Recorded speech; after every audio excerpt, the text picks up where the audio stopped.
Hi, welcome back guys. This is your Sensei, back with another fanfiction. This is the first part of What If Naruto Was Born Senju Prince? Now before starting, please give this video a like and subscribe to the channel if you want more videos like this. Now let's get into the fanfic. In a world where the legacy of the Senju clan thrived, a new story began to unfold. This tale centered around Naruto, the son of Tsunade, who was determined to carve his own path in the shinobi world. The narrative followed the established canon while introducing some unique twists.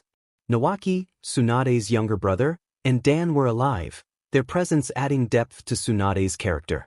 However, as the story progressed, tragedy would strike when Dan faced a fateful encounter that would change everything. When Tsunade and Dan married, he chose to take her last name, symbolizing their bond and the strength of their union. Naruto was born a year after the end of the Second Shinobi War, a time of rebuilding and hope. Tsunade, Dan, and Shizune decided to leave the village for a while, seeking new experiences and challenges. At the age of 7, Naruto returned to the Hidden Leaf Village, eager to embrace his destiny as a shinobi. As he navigated his childhood, Naruto would also encounter Minato and Kushina, who were portrayed as older than him. Their presence in his life would be significant, but like many heroes, they too would face their own trials, leading to their eventual departure from the world. In this reimagined narrative, Naruto's journey was filled with adventure, friendship, and the pursuit of strength, as he aimed to honor his family's legacy while forging his own identity. The story promised excitement and emotional depth as it explored the bonds of family and the challenges of growing up in a world filled with shinobi. Tsunade stood nervously in her traditional Japanese wedding kimono, gazing at her reflection in the mirror. Today was her wedding day, a moment she had long awaited. A knock on the door interrupted her thoughts. Shizune entered and asked if she was ready. Tsunade hesitated, expressing her nerves about the day. Shizune reassured her, reminding her of the love Dan had for her and that there was nothing to worry about. Tsunade took a deep breath, realizing that the reality of the moment felt more daunting than she had anticipated.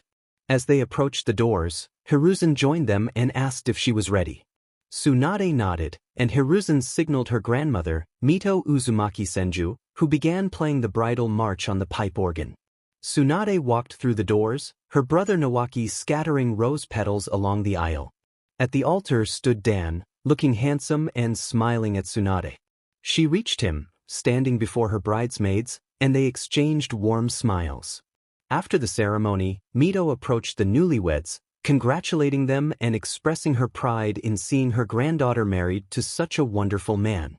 Tsunade and Dan blushed at her words. Mito insisted Dan call her Bachan, and he complied, feeling a sense of belonging. Jiraiya, who had once felt jealousy toward Dan, now stood behind them, wishing them well. He had come to accept that Dan had won Tsunade's heart and hoped for many happy years for them. Tsunade thanked Jiraiya, who jokingly asked about their honeymoon plans. A tick mark appeared on Tsunade's forehead as she clenched her fist, playfully punching Jiraiya into the air while Dan stood behind, blushing at the exchange. A year after the Second Shinobi War, Tsunade found herself in the bathroom, staring at 4 positive BGMI tests. She felt a mix of joy and anxiety about how to tell Dan the news. She worried about how he would react and if he would want to start a family. Determined to share her news, she rushed to her grandmother's house and called out for Mito. When Mito responded from upstairs, Tsunade hurried up to her. She revealed her BGMI, expressing her uncertainty about how Dan would take it. Mito reassured her, sharing her own experience of telling Tsunade's grandfather, Hashirama, about her BGMI. They both laughed at the memory, and Tsunade felt comforted by her grandmother's support. Later that day, Dan returned home from a mission, calling out for Tsunade. She greeted him in the back garden, and after a brief exchange about his mission, she prepared to share her news. Sitting beside him on the bench, she revealed that she was pregnant. Dan sat in shock for a moment before a smile broke across his face.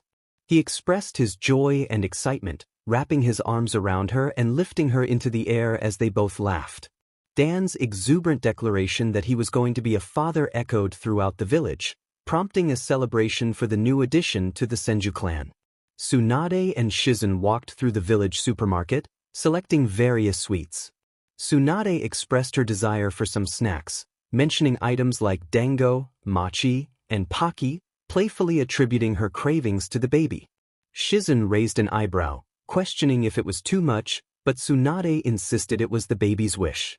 As they strolled, they passed a ramen shop, and Tsunade suggested they stop for some. Shizun reminded her to eat healthily, to which Tsunade again attributed her cravings to the baby. Shizun couldn't help but think sarcastically about Tsunade's excuses. After an hour, they returned home, and Tsunade, feeling exhausted, decided to rest.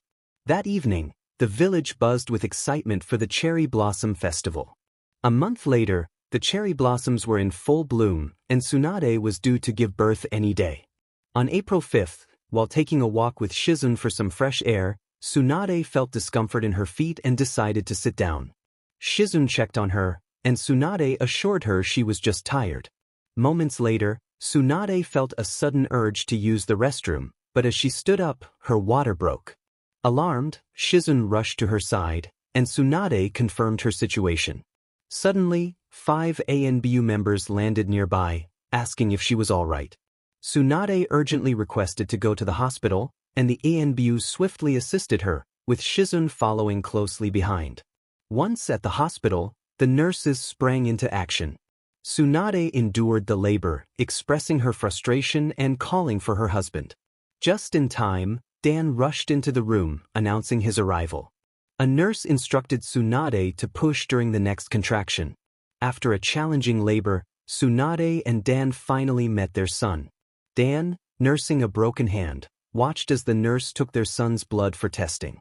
During this time, Tsunade shared a tender moment with her newborn. They discussed names, and Dan suggested Naruto, explaining it was inspired by whirlpools, linking it to Naruto's Uzumaki heritage. The nurse returned with surprising news. Their son had the same blood type as Tsunade's grandfather, indicating a strong likelihood he would inherit the Mokutan ability. Both parents were astonished, and Dan noted that with the Mokutan, Naruto would also have water-style abilities. Tsunade agreed that Naruto was an excellent name. The next day, on April 6th, the village was eager to meet the newborn. Only a select few were allowed to visit: Hiruzen, Shizun, Nawaki, Jiraiya, and Mito. Mito remarked on how handsome Naruto was, and Tsunade playfully credited Dan for the baby's looks. Jiraiya joked about teaching Naruto to attract girls, prompting Tsunade to firmly oppose the idea, insisting he wouldn't have fangirls if she could help it. Mito pointed out that with Senju blood, Naruto would be quite handsome. Tsunade was incredulous that Mito would agree with Jiraiya, but Mito reminded her that grandchildren were a possibility. Tsunade humorously addressed Naruto, asking if he would marry one of his fangirls, to which he whimpered in his sleep, leading Tsunade to declare he was scared of the thought. A year later, in mid-April, the village was bustling with activity as they celebrated both the Cherry Blossom Festival and Naruto's birthday. Now at the age where he could start walking, the family took him out to celebrate. The villagers gathered around Tsunade to admire the little boy. Compliments poured in, with women expressing their desire for a child like him. Jiraiya laughed, noting how Naruto was already attracting attention. When Naruto began to cry, the crowd cooed at him, only causing him to cry harder. Tsunade, protective as ever, shouted for them to stay away from her son, sending the crowd scattering. Nawaki teased Tsunade about future teenage years, but she firmly declared she wouldn't let anyone take advantage of Naruto because of his lineage. Mito reassured her that the right girl would eventually come along, and Tsunade expressed her hopes for grandchildren, looking at Naruto, who simply stared back at her in confusion. Dan expressed to Tsunade that Naruto was too young to grasp the implications of their conversation, though he admitted he would like to be a grandfather someday. Later that evening, Tsunade and Dan visited the Hokage Tower to speak with Hiruzen. Upon hearing a knock on the door, Hiruzen invited them in. As they entered, he inquired what he could do for them. Tsunade informed him that they had something important to discuss. Dan then revealed their decision to leave the village. Hiruzen looked at them in shock and asked why they felt the need to go. Tsunade explained that they were concerned for Naruto's safety, fearing that enemies of the village might target him once they discovered he was the heir of the Senju clan. Hiruzen sighed, understanding their concerns, but asked where they planned to go. Dan admitted they didn't have a destination but felt it was necessary to leave. When Hiruzen asked when they would depart, Tsunade replied that it would be that night. Later, Tsunade, Dan, and Shizun left the village, hoping to keep Naruto safe. The following morning in Konoha, the villagers were abuzz with questions about Tsunade's whereabouts. They approached Hiruzen, asking if he knew where she had gone. Although he was aware of her departure, he feigned ignorance, knowing the villagers would not see through his lie. However, he knew Jiraiya would be a different challenge. Suddenly, an angry voice echoed through the Hokage tower, startling Hiruzen awake. It was Jiraiya, and he burst through the door, demanding to know Tsunade's location.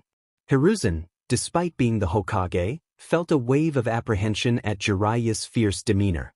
Jiraiya accused Hiruzen of playing innocent, insisting he knew why he was there. Hiruzen maintained that he did not know where Tsunade and Dan had gone, only that they had left for a reason. Jiraiya grew increasingly frustrated, questioning how a Hokage could be unaware of one of his ninjas. Hiruzen clarified that while he didn't know their exact whereabouts, he understood their motivations. Tsunade and Dan had left to protect Naruto, as they feared that enemies would discover his identity and pose a threat. Jiraiya argued that Naruto was safe in the village, but Hiruzen explained that Tsunade and Dan believed otherwise.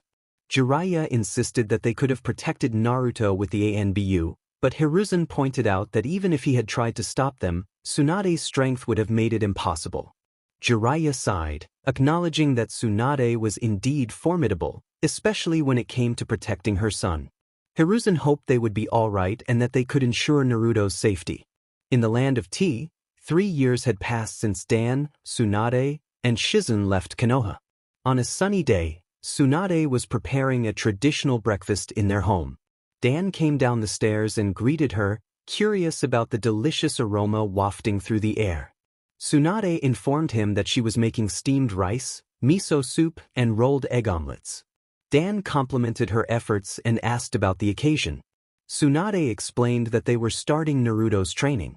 Dan noted that Tsunade seemed to have overcome her worries, but she clarified that as a mother, her concerns would always remain.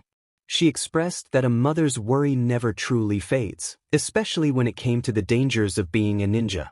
Dan questioned why they would begin training if she was so worried, and Tsunade explained that Naruto had expressed his desire to become a ninja just a week prior. An hour later, Shizun joined them for breakfast, and they all shared a pleasant meal together. Soon after, Naruto came down the stairs, greeting his parents and Shizun. Dan asked if he had slept well, to which Naruto replied affirmatively.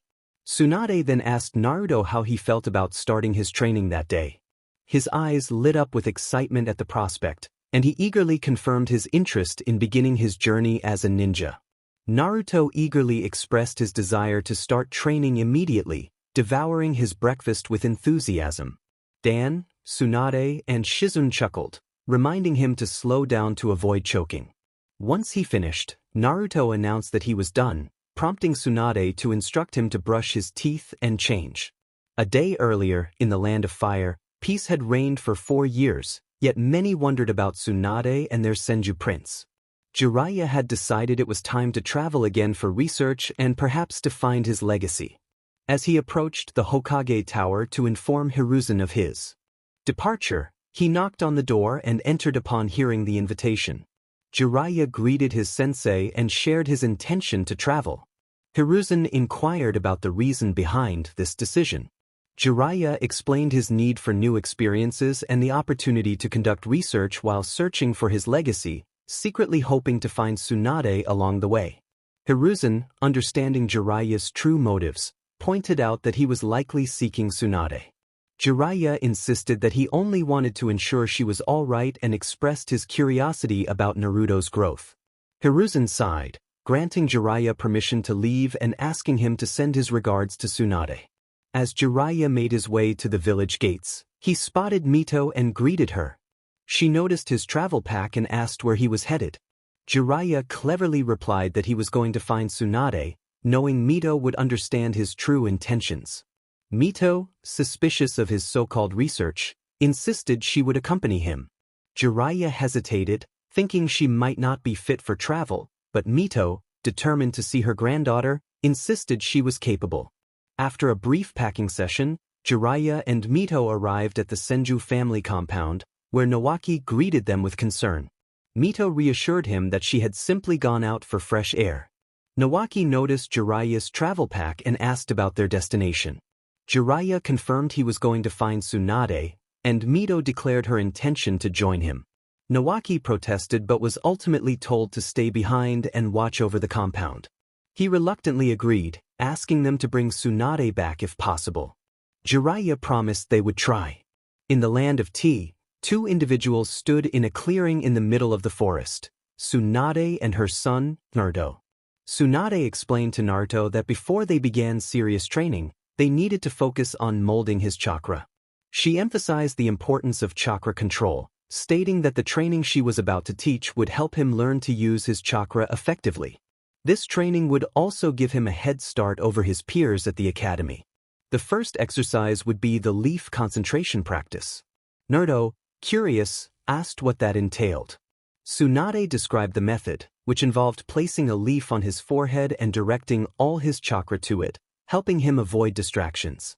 Confidently, Naruto responded that it sounded easy enough, though Tsunade thought to herself that they would see about that. As Naruto practiced the leaf concentration method, Tsunade contemplated how to challenge his focus.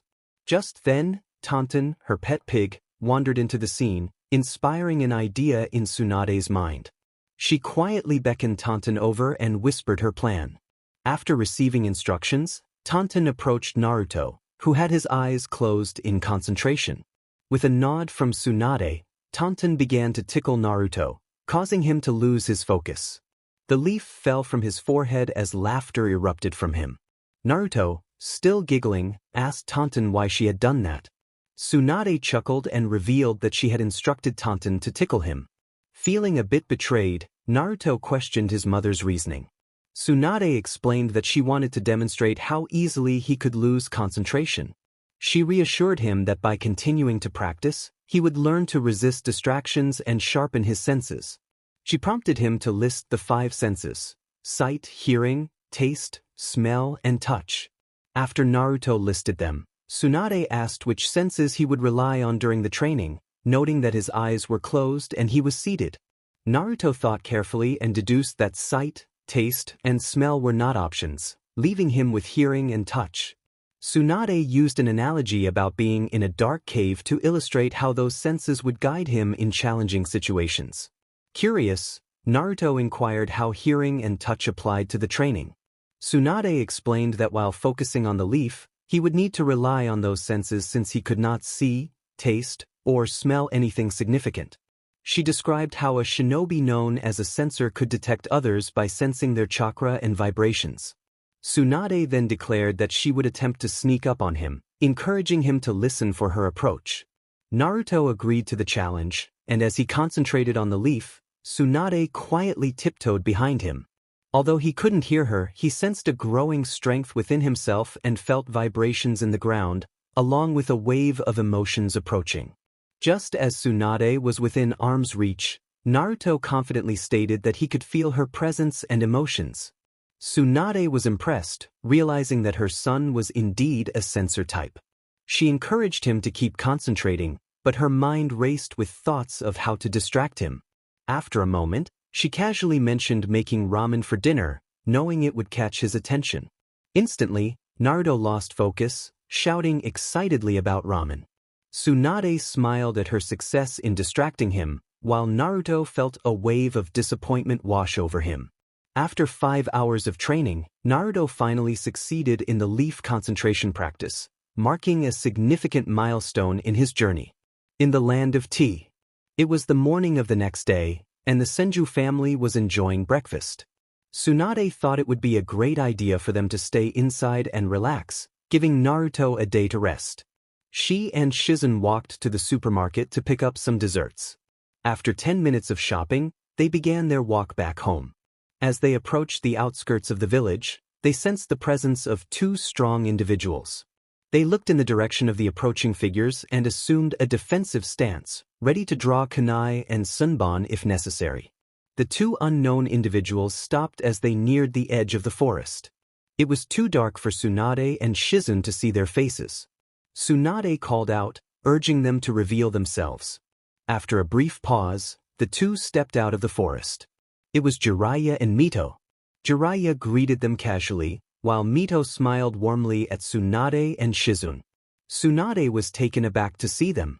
Shizun greeted them respectfully, acknowledging their presence.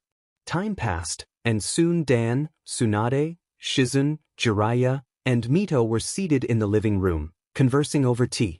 Jiraiya inquired about Naruto's whereabouts, and Mito echoed the question, curious about the young boy. Tsunade informed them that Naruto was upstairs and called for him to come down. Naruto, reluctant, whined about having to come down. He sighed, realizing he needed to hide the mark on his forehead, which resembled the one on his mother's forehead. After ruffling his hair to cover the mark, he called out that he was coming.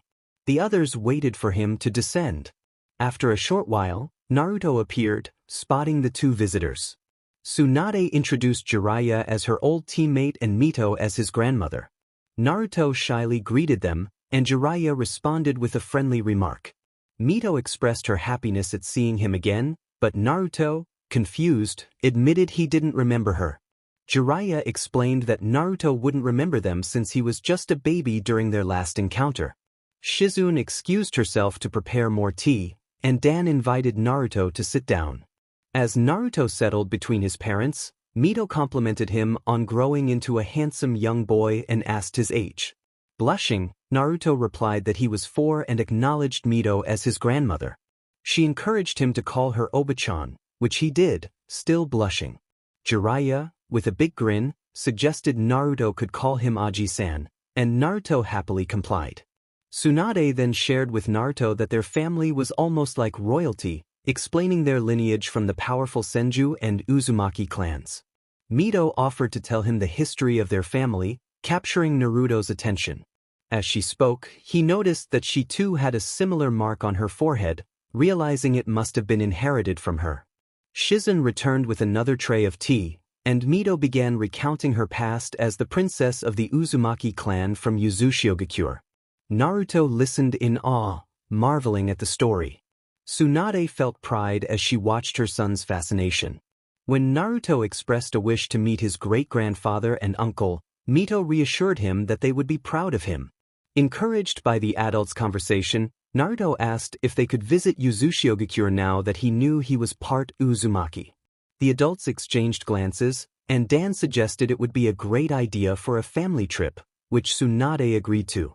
Naruto's excitement filled the room, making the adults smile at his enthusiasm.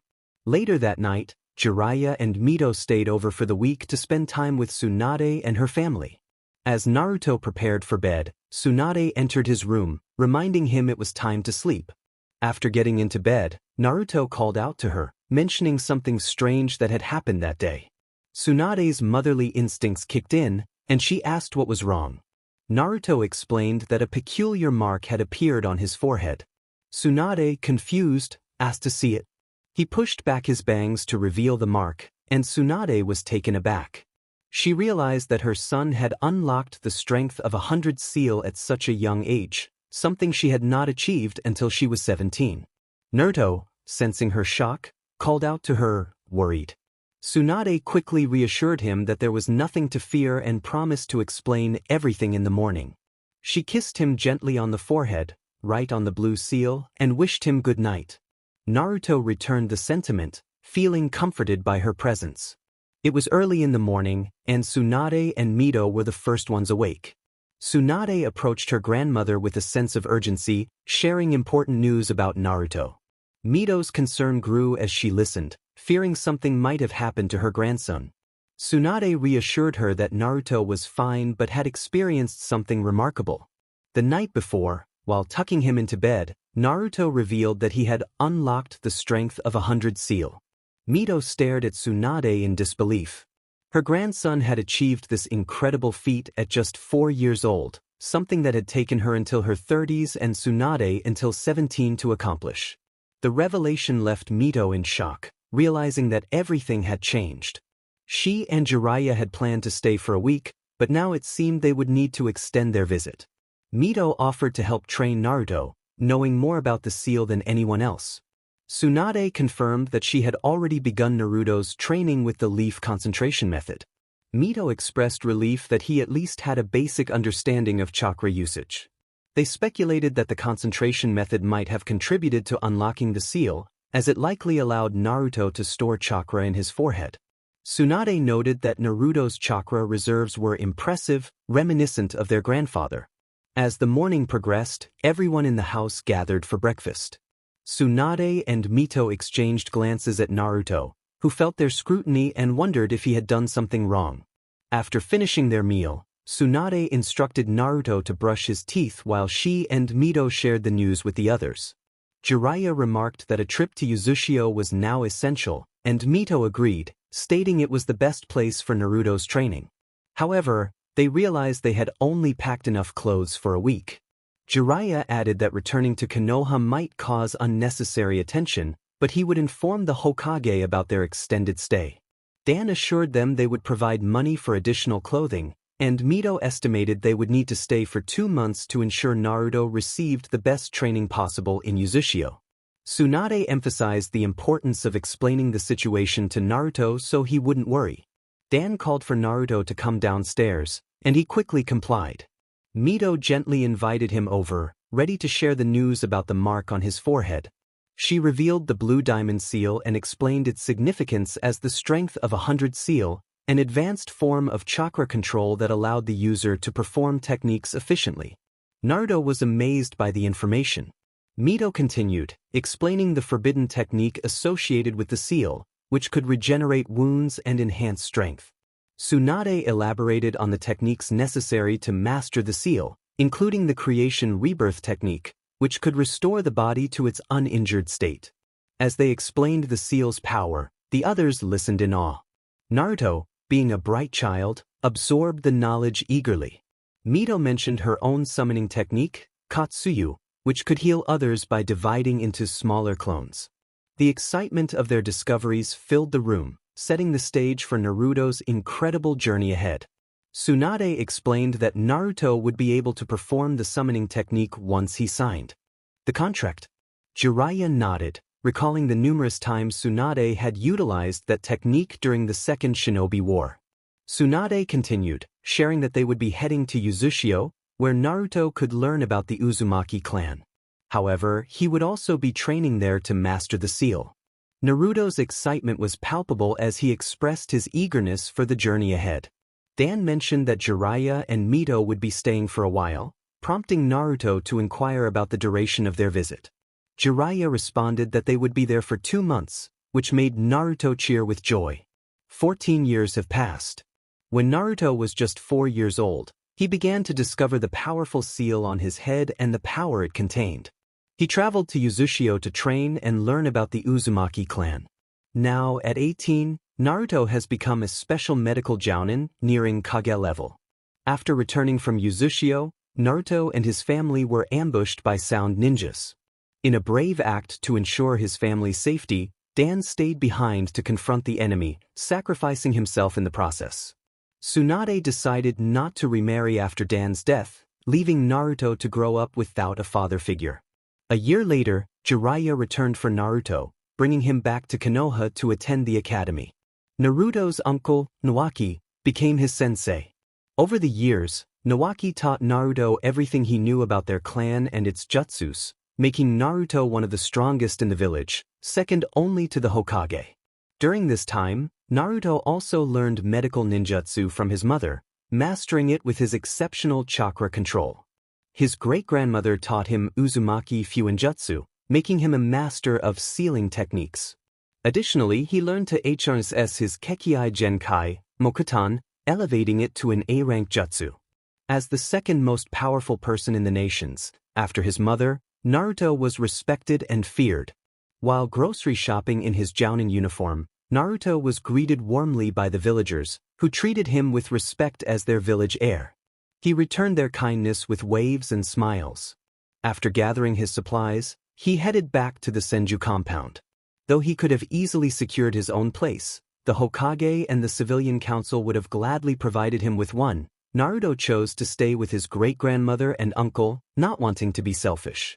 Upon reaching the compound's front gates, 5 ANBU appeared before him.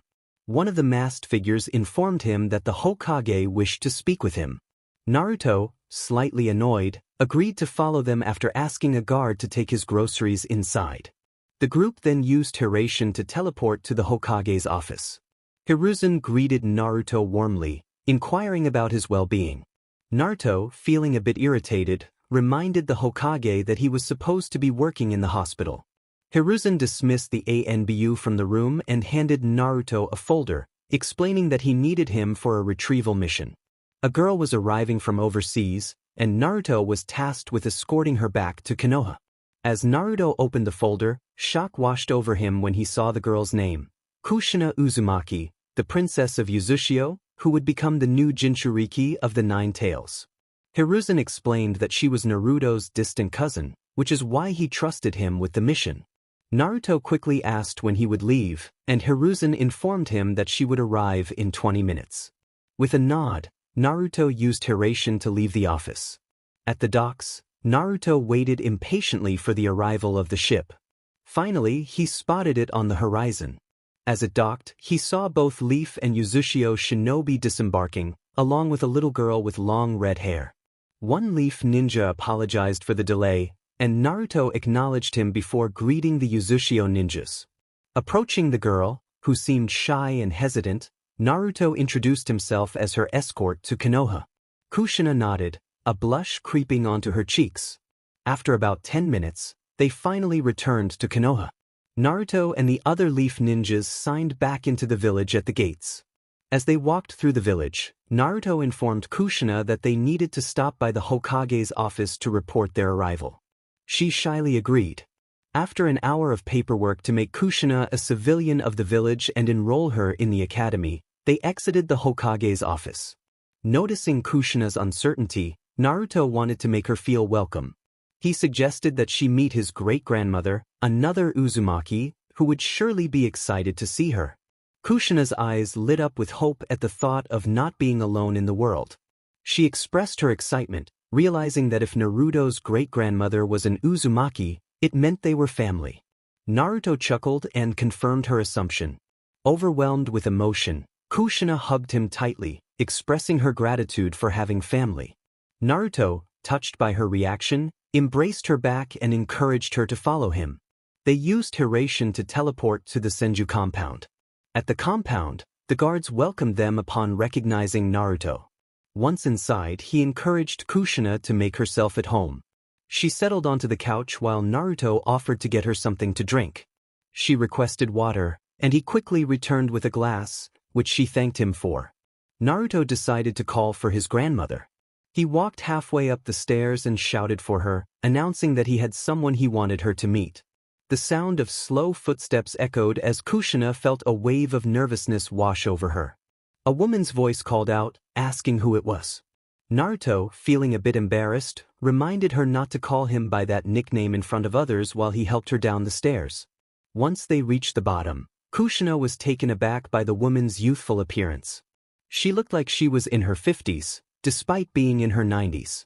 The woman teased Naruto about his embarrassment, which made Kushina chuckle at the nickname.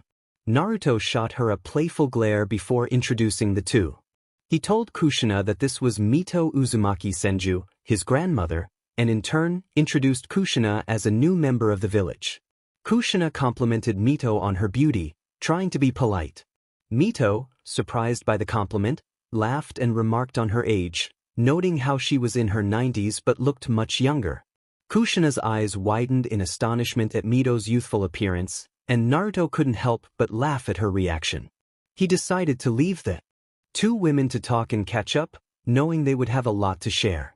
For the next 2 hours, Mito and Kushina engaged in conversation, expressing their gratitude for connecting with a fellow member of their clan and sharing stories about their lives. As the sun rose over Konoha, the village began to stir, preparing for the day ahead. In the Senju compound, the family was ready to start their day, except for one little red-haired girl.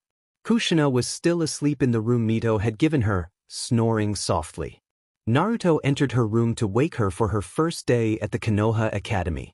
Dressed in his jounin uniform without the vest, he sat beside her on the bed and gently stroked her head, whispering that it was time to wake up.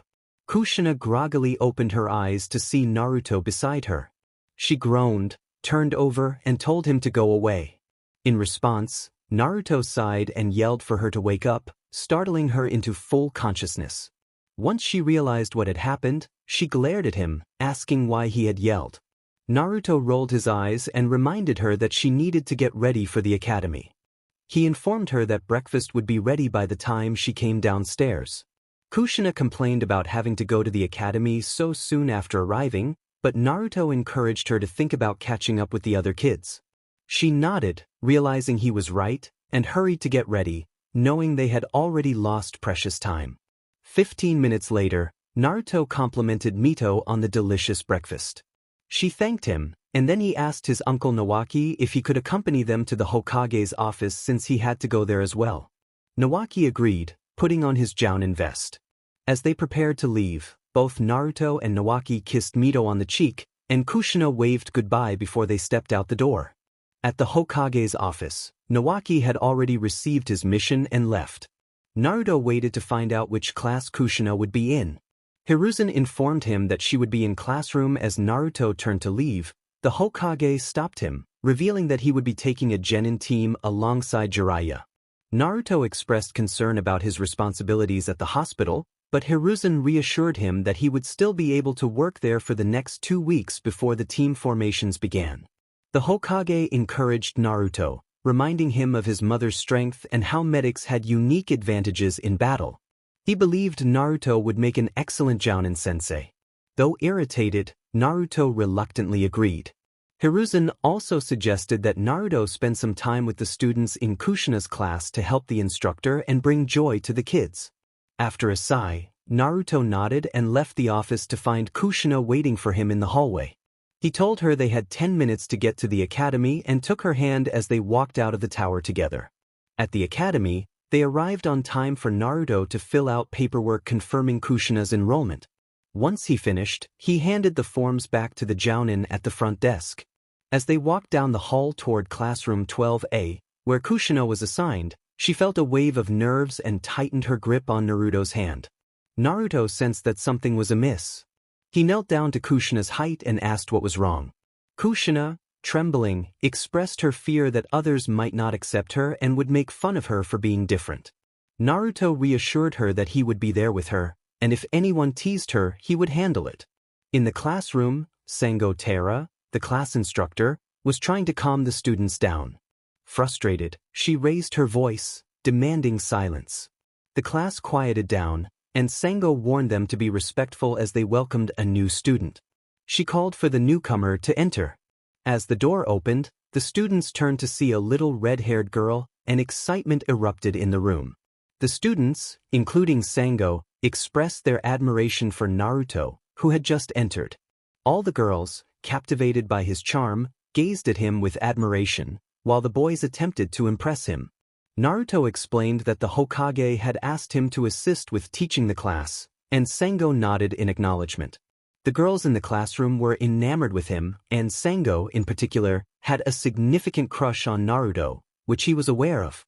Sango brought the class back to focus and encouraged Kushina to introduce herself.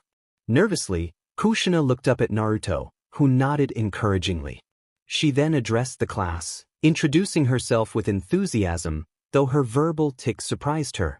The class erupted in laughter, but Sango quickly restored order and asked Kushina what she aspired to be when she grew up. Sensing Kushina's embarrassment, Naruto gently squeezed her hand, providing her with the confidence to speak again. This time, she declared her ambition to become the village's first female Hokage. The class fell silent, taken aback by her bold statement. A blond boy then stood up, expressing his own dream of becoming a great Hokage admired by everyone in the village. Kushina stared at him, surprised by his ambition. Sango instructed Kushina to take a seat in the back of the classroom, and she walked to her new spot, letting go of Naruto's hand. Sango informed Naruto that they were about to review the history of shinobi and the village, inviting him to join the lesson.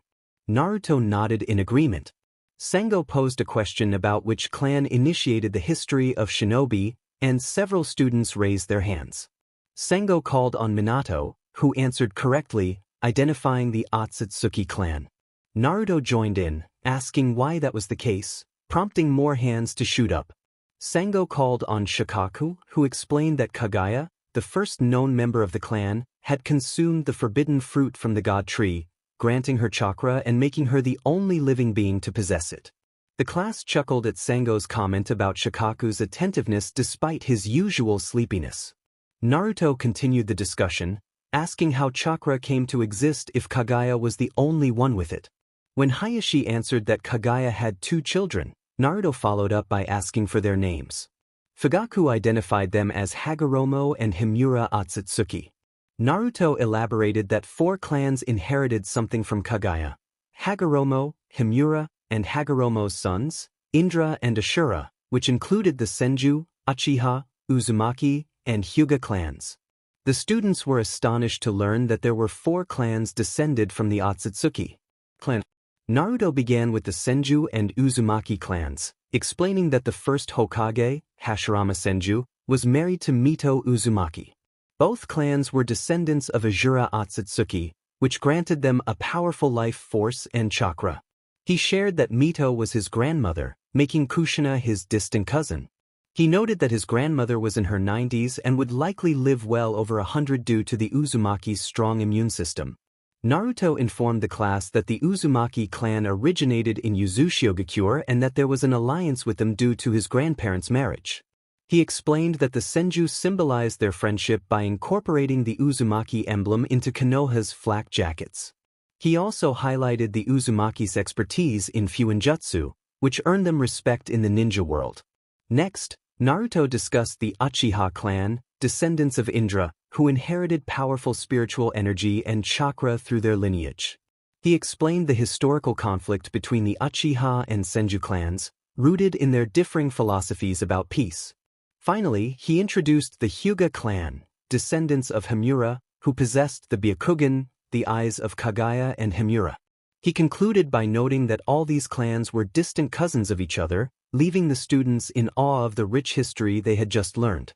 Some summarized the history of the Senju, Uchiha, Uzumaki, and Hyuga clans, explaining that they were once part of one large family that had split into 4. Naruto acknowledged her summary, emphasizing the importance of understanding all the clans that had existed and currently resided in the shinobi world.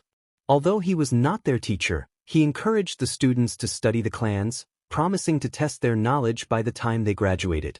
As he prepared to leave, Naruto turned to Sango and informed her that he was returning to work. Sango nodded and addressed the class, announcing that Naruto would be leaving for the day. The class expressed their gratitude for his visit. Naruto smiled at Kushina, telling her he would pick her up after school, to which she responded with a smile and a nod. He waved goodbye to the class as he departed for the hospital. Time passed, and it was now spring. The students at the academy were gearing up for their written and practical exams to become genins of Konoha. Kushina and Naruto walked together toward the academy, where Kushina would take her exam. She felt nervous about the possibility of failing and having to repeat the academy, especially since she had already been a genin in Uzushio. The thought of starting over in a new country added to her anxiety. Naruto reassured her, stating that she would do fine. When Kushina questioned how he could be so sure, he reminded her of her determination to become a kunoichi of Konoha and the resilience of the Uzumaki clan. His words instilled confidence in Kushina, bolstering her belief that she would pass the exam. Upon arriving at the building where the exam would take place, Naruto encouraged Kushina to go inside and make their family proud. With newfound confidence, Kushina entered the building, exclaiming her readiness. After 2 hours of waiting, the first students emerged, proudly wearing their hitaiash. Among them were Minato Namikaze, Mikoto and Fugaku Uchiha, some Inazuka, Hayashi and Hizashi Hyuga, Shikaka Nara, Choza Akimichi, Inoichi Yamanaka, Shibi Aburame, Mabuki, and Kizashi Haruno, along with a few others. However, Kushina was not among them, and Naruto began to grow impatient.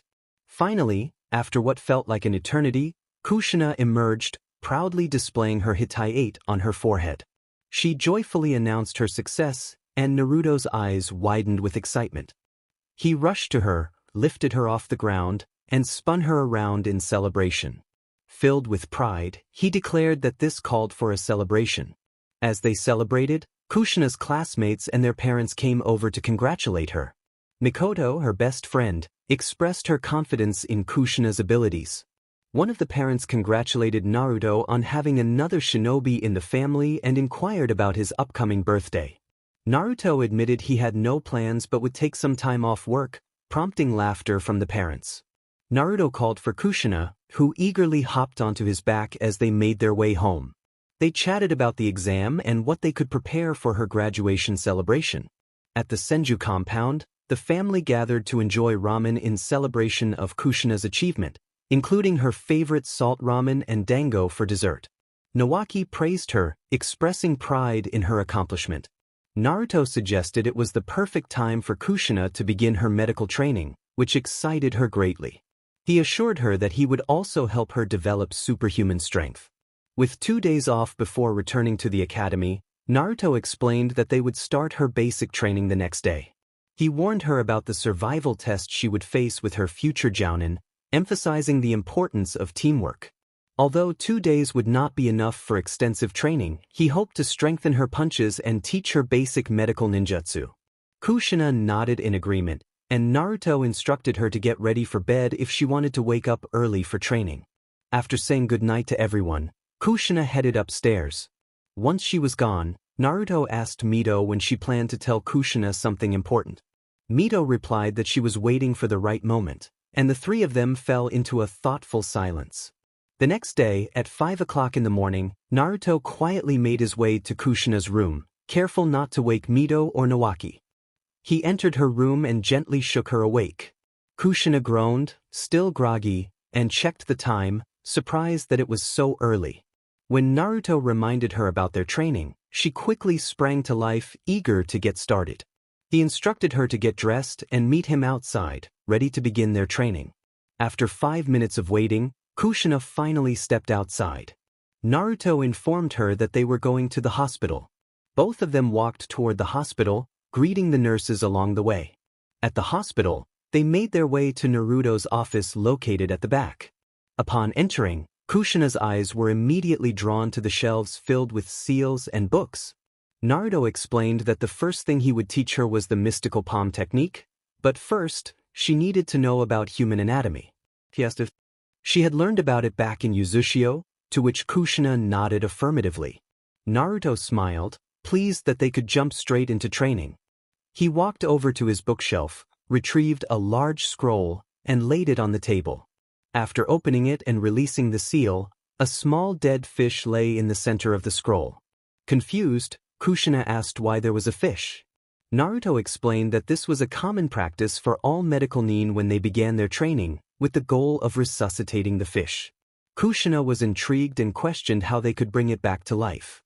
Naruto demonstrated by placing his hands over the fish and channeling his chakra into it. After a couple of minutes, the fish began to flop around on the table.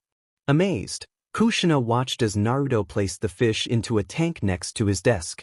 He then retrieved another scroll, released the seal, and revealed another dead fish. He explained that to perform the technique, she needed to send her chakra into the fish, similar to how she would heal a person by directing her chakra into a wound. He emphasized that becoming a medical nin required high intelligence and excellent chakra control, both of which he believed she possessed due to her Uzumaki heritage. He reassured her that this training would enable her to heal herself and her teammates when they inevitably got hurt.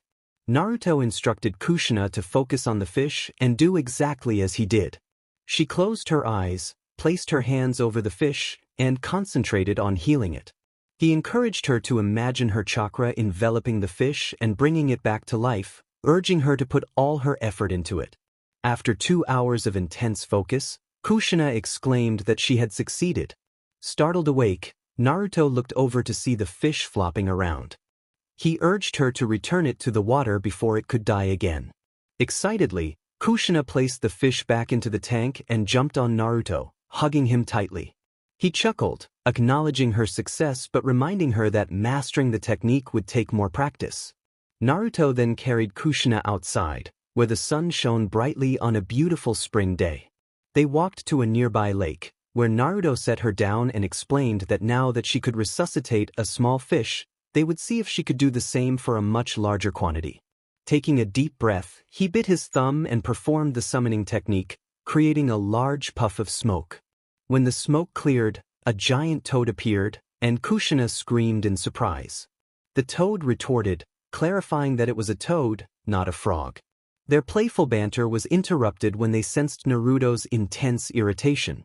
He looked at them with a fierce expression, one that could rival even the most fearsome opponents. Naruto admonished them to stop acting childish, warning that he would treat them as such if they continued. Both Kushina and the toad gulped in response, quickly apologizing. Naruto calmed down and instructed the toad, named Bunta, to bring as many fish as possible since he was teaching Kushina medical ninjutsu. Bunta disappeared in a puff of smoke, returning shortly after with a large belly filled with fish. He spat them out onto the ground, and Naruto explained to Kushina that she needed to resuscitate these fish as well. Once she succeeded, he would have Bunta return with more fish to see if she could heal them all at once. Kushina was overwhelmed by the number of fish, but Naruto reassured her that it shouldn't be too difficult, given her Uzumaki lineage. With a sigh, she began her task of healing the fish. After 5 hours of dedicated effort, she finally mastered the mystical palm technique. As the day turned to evening in Konoha, the village bustled with activity. The Senju family was up and ready to start their day. Naruto, dressed in a sleeveless shirt and shorts, was preparing to train Kushina in enhancing her punches. He called for her to hurry, and she responded from upstairs. Entering the kitchen, Naruto spoke to Mito, letting her know they would be back for lunch. Mito offered to fix his hair, much to Naruto's dismay. Despite his protests, she expertly styled his hair into a ponytail, readying him for the day ahead. "There, now your hair won't get in the way," Mito said. Kushina rushed down the stairs, excitedly declaring she was ready, but she stopped mid-sentence when she caught sight of Naruto's hair, chuckling at the sight. Naruto growled in response, urging her to hurry. In the training ground, Naruto explained the day's training. He was going to teach Kushina how to enhance her strength using chakra. This technique required precise chakra control, focusing it into her hands and feet, and releasing it at the right moment. He reassured her that, given her medical training from the previous day, she should find it manageable, though it would still be a challenge. Kushina nodded, listening intently. Naruto continued, explaining that the goal of their training was to make her significantly stronger, capable of defeating an opponent with a single strike. Kushina's eyes widened in amazement as he elaborated that this technique was an application of medical ninjutsu and chakra control. "Wow," she said, impressed. Naruto shared that his mother possessed incredible raw strength, able to crush stones with her bare hands. Kushina was taken aback, exclaiming in disbelief. Naruto clarified that while his mother used her muscle strength when angered, in battle, she relied on chakra. He assured her that he would only use his muscle strength during their training, so it wouldn't hurt as much. Naruto then pulled out a large scroll, releasing a seal that revealed 40 balls. He explained that he would throw or kick these balls at her, and her task was to dodge them. Kushina nodded, ready to begin. Naruto created 5 shadow clones, and they all threw the ball at her simultaneously. As the ball sped toward her, Kushina attempted to dodge but found herself unable to move in time. Frustrated, she yelled at Naruto for not giving her a warning. "In battle, your enemy won't give you a warning before they strike," he replied seriously. He encouraged her to get back up and try again, emphasizing the importance of being prepared. After 3 hours of dodging, Kushina finally mastered the technique. Taking a water break, they sensed someone approaching from behind. Naruto warned Kushina, and they turned to see a man with white hair approaching. "Aji-san, what are you doing here?" Naruto asked. Jiraiya greeted him, mentioning he was in the village for a special occasion and pointed out Kushina, inquiring about her training. Naruto explained that he was teaching her chakra-enhanced strength. When Jiraiya mentioned the occasion was a secret, Naruto raised an eyebrow in suspicion but moved on. Alright, Kushina, now we're going to focus on your punches, Naruto instructed, creating one more clone. He explained that she needed to defeat his clone, which had only half of his strength. They would engage in hand-to-hand combat using only muscle strength. Kushina confirmed her understanding, and the clone echoed her. With a shout of, "Begin!" Naruto jumped back. After an hour and a half of intense training, Kushina finally managed to defeat the clone, panting and exhausted. Naruto praised her efforts, declaring it was time to head home. As they walked back to the Senju compound, Jiraiya asked Naruto what he planned to do for the rest of the day. That night in Konoha, the village buzzed with excitement as everyone prepared for the Cherry Blossom Festival, celebrating Naruto's birthday. The entire Senju family, along with Jiraiya and Shizen, headed to a special location before the festival. Yakiniku-kyu! Naruto exclaimed with enthusiasm. They entered the restaurant, where a waiter guided them to a private booth. The entire restaurant cheered, wishing Naruto a happy birthday. The waiter informed them that, due to the special occasion, their total would be 50% off. Naruto smiled, grateful for the gesture. After an hour of enjoying their meal and chatting, the family prepared to leave. Tsunade and Jiraiya, slightly tipsy from sake, noticed Naruto staring at a beautiful woman across the room. Nawaki, his uncle, noticed Naruto's silence and followed his gaze, smirking as he realized what was happening. "It seems Nair has a crush," Nawaki teased, prompting the rest of the family to look over at Naruto. He quickly denied it, blushing fiercely. "Looks like someone's in denial," Jiraiya chimed in, enjoying the moment. The family cooed and teased him, with Mito and Tsunade playfully questioning who had captured his heart. Nawaki pointed out the woman, and the rest of the family agreed she was lovely. Naruto's face turned even redder, and Tsunade appeared less than pleased. After a few more minutes of teasing, they settled the bill and left the restaurant, making their way toward the Cherry Blossom Festival. Villagers congratulated Naruto on his 19th birthday as they walked. Finally reaching the festival grounds, they found villagers seated, waiting for the festivities to begin. The family decided to ascend Hokage Mountain to escape the crowd and enjoy the fireworks from a better vantage point. Mito, Tsunade, Jiraiya, Shizen, Nawaki, Kushina, and Naruto spread out a blanket on the ground, all gazing up at the dazzling fireworks display. Shizen admired the beauty of Konoha at night, feeling grateful for the moment they shared together. When she turned to the right, she spotted the girl Naruto liked from Yakiniku-kyu, and decided to share the news with him. She playfully pointed to the right and teased him about it. Naruto glanced over, quickly looking away while blushing, insisting that he didn't like her. She countered, emphasizing the word love, which only made Naruto clench his fist and scowl in irritation, denying her claim. Nawaki and Jiraiya chimed in with playful remarks about his denial, while Mito giggled and Tsunade tried to suppress her frustration. Shizen suggested that Naruto should go sit with the girl, and Mito eagerly agreed. Blushing and sighing, Naruto reluctantly decided to approach her. He walked over and shyly greeted her. The girl looked up, surprised to see the Senju heir before her. "Naruto-sama," she said in shock. He asked if he could sit with her, to which she happily moved aside on the blanket.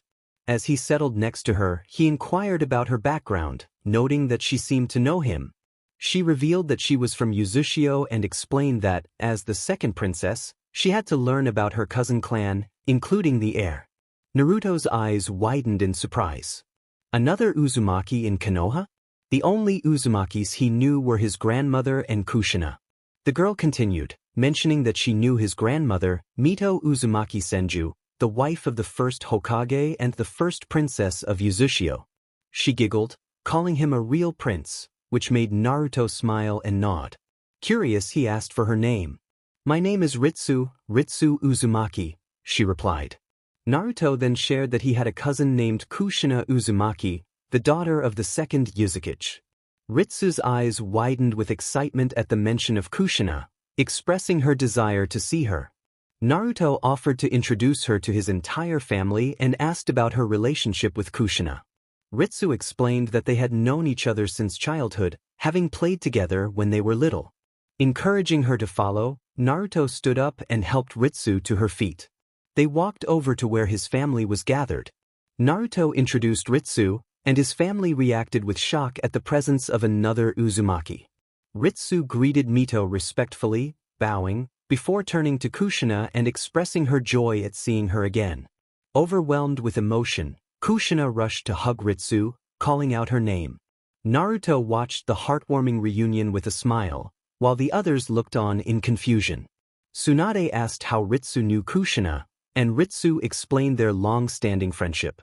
After about 15 minutes of catching up, they learned that Ritsu was indeed the second princess of Uzushio. As the firework display came to an end, Ritsu prepared to head home. Naruto asked if she had a place to stay, and she confirmed that she was at an inn. Mito offered her a place to stay with them, but Ritsu declined, not wanting to impose. They wished her a safe journey, and as she walked up to Naruto, she kissed him on the cheek, wishing him a happy birthday before heading back to her inn.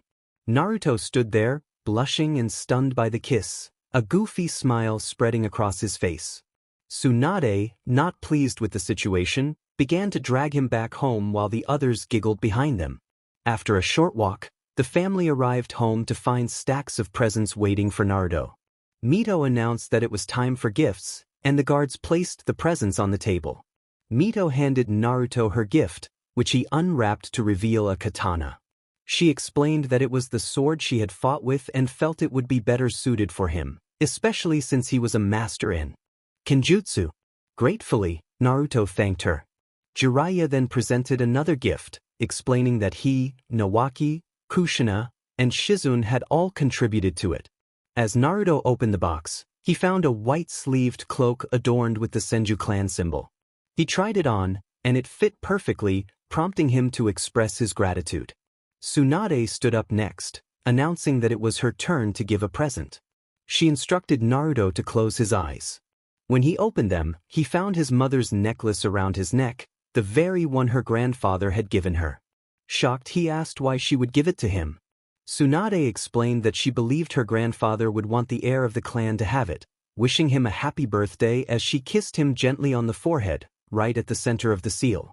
Tears welled in Naruto's eyes as he hugged his mother tightly, thanking her and everyone else for their thoughtful gifts.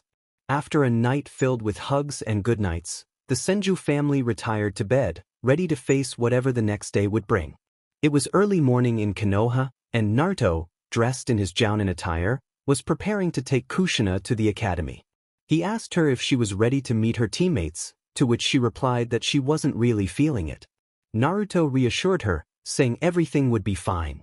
They arrived at Kushina's classroom, and Naruto warned her to try not to get into trouble. Kushina nodded and entered the classroom while Naruto made his way to the sitting area where the other jounins were gathered. One jounin named Akira inquired if Naruto was taking a genin team. Naruto explained that he was just a helper. Another jounin, Haruka, asked who he was assisting, just as Jiraiya walked into the room. The other jounins gasped in surprise at his arrival. Hirashi asked what Jiraiya was doing there, and Jiraiya replied that he was there to meet his genin team. He then turned to Naruto, saying the Hokage wanted him to help with the team. The jounins expressed their shock once again at the news that Naruto was helping Jiraiya. In the classroom, Sango Taira instructed the students to settle down, announcing that it was the day they would meet their jounin sensei. As she called out the teams, she revealed that Team 7 consisted of Minato, Fugaku, and Hizashi, with Jiraiya and Naruto as their senseis. The class erupted in surprise, questioning how they could have two senseis. Sango told them to hold their questions until she finished. She continued with the team assignments, mentioning Team 9, which included Kushina, Mikoto, and Mabuki, with Haruka as their sensei. Kushina raised her hand, asking why Team 7 got two senseis, particularly Naruto. The class echoed her question, and Sango explained that it was the Hokage's decision. She then left the classroom to fetch the jounin senseis and returned with 10 of them. As the jounins began to take their teams, Naruto approached Kushina and whispered that he would see her back at home. She smiled, nodded, and left with her team. Jiraiya instructed Team 7 to follow him, leading them to the roof of the academy. Once there, He asked the three to sit down and introduce themselves, sharing their likes, dislikes, hobbies, dreams, and ages if they wished. Minato suggested that the others start first. Jiraiya introduced himself, sharing his age and interests, while Naruto followed suit, mentioning his family and a certain someone he liked, which made him blush. He expressed his dislike for perverts and his dream to surpass his ancestors and revive his clan. Minato teased Naruto about the girl he liked, prompting Naruto to tell him to introduce himself instead. Minato introduced himself, sharing his age and aspirations to become Hokage. Hizashi and Fugaku also introduced themselves, each sharing their interests and dreams of strengthening their clans. Once introductions were complete, Jiraiya informed them that they needed to meet at the third training ground the next morning for a survival test that would officially promote them to genins. Minato pointed out that they had already taken a test at the academy, but Jiraiya clarified that this one was different. He instructed them not to eat breakfast as it would make them sick. With that, both Jiraiya and Naruto vanished, leaving the three boys puzzled. At the Senju compound, Jiraiya and Naruto appeared in the living room. Naruto greeted his grandmother and mother after removing his shoes, giving them a kiss on the cheek. Tsunade asked how it went and who his genins were.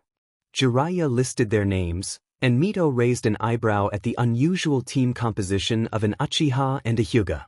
Naruto explained it was the Hokage's decision. Tsunade then inquired about Kushina, and Naruto sensed her arrival just as she walked in, greeting everyone cheerfully. After a brief conversation about their day, Mito instructed everyone to freshen up as lunch would be ready soon. Jiraiya and Kushina went upstairs to shower. Naruto asked Mito when she would tell Kushina something important, and she replied it would be today. After lunch, Kushina prepared for the next day, while Mito planned to share her news with her later. As evening approached, Mito called everyone for dinner. After the meal, she asked Kushina to wait for her in the living room, leaving Kushina curious but compliant. Once the dishes were cleaned, Mito entered the living room and sat down across from Kushina, ready to share her news. Naruto walked over and sat beside Mito. He looked at Kushina with a serious expression, conveying the importance of what they were about to discuss. Mito turned to Kushina and asked if she knew what a Jinchuriki was. When Kushina shook her head in confusion, Mito explained that a Jinchuriki was a human sacrifice, someone who had a tailed beast sealed within them, granting them extraordinary powers due to their immense chakra reserves. Kushina, still puzzled, wondered what this had to do with her. Naruto's gaze softened as he revealed the truth. He explained that she had been brought to Konoha to become the next Jinchuriki of the Nine Tails. Kushina's eyes widened in shock at the revelation. Naruto continued, sharing that only an Uzumaki could hold the Kyuubi, and he was becoming too old and weak to maintain control. He expressed his fears that if he lost control, the Nine Tails could escape and wreak havoc on the village. Mito added that Kushina would be the second holder of the Nine Tails. Tears began to flow down Kushina's cheeks as she protested, questioning why she had to be the second holder and why Naruto couldn't take on that role instead. Naruto explained that he was only a quarter Uzumaki and primarily had Senju blood, reiterating that only a full-blooded or half-blooded Uzumaki could hold the Kyuubi. Overwhelmed, Kushina declared that she didn't want to be a Jinchuriki and abruptly ran out of the compound. Mito and Naruto called after her in alarm. Without hesitation, Naruto sprang into action, determined to bring her back.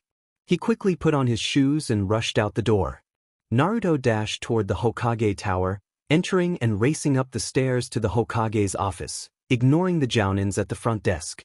He burst into the office where Hiruzen was engaged in a meeting with Danzo, Hamura, and Koharu. Naruto called out to Hiruzen, interrupting the meeting. Hiruzen, visibly annoyed, reminded Naruto that he was in the middle of something important. Naruto urgently explained that Kushina had run away after they had discussed her becoming a Jinchuriki.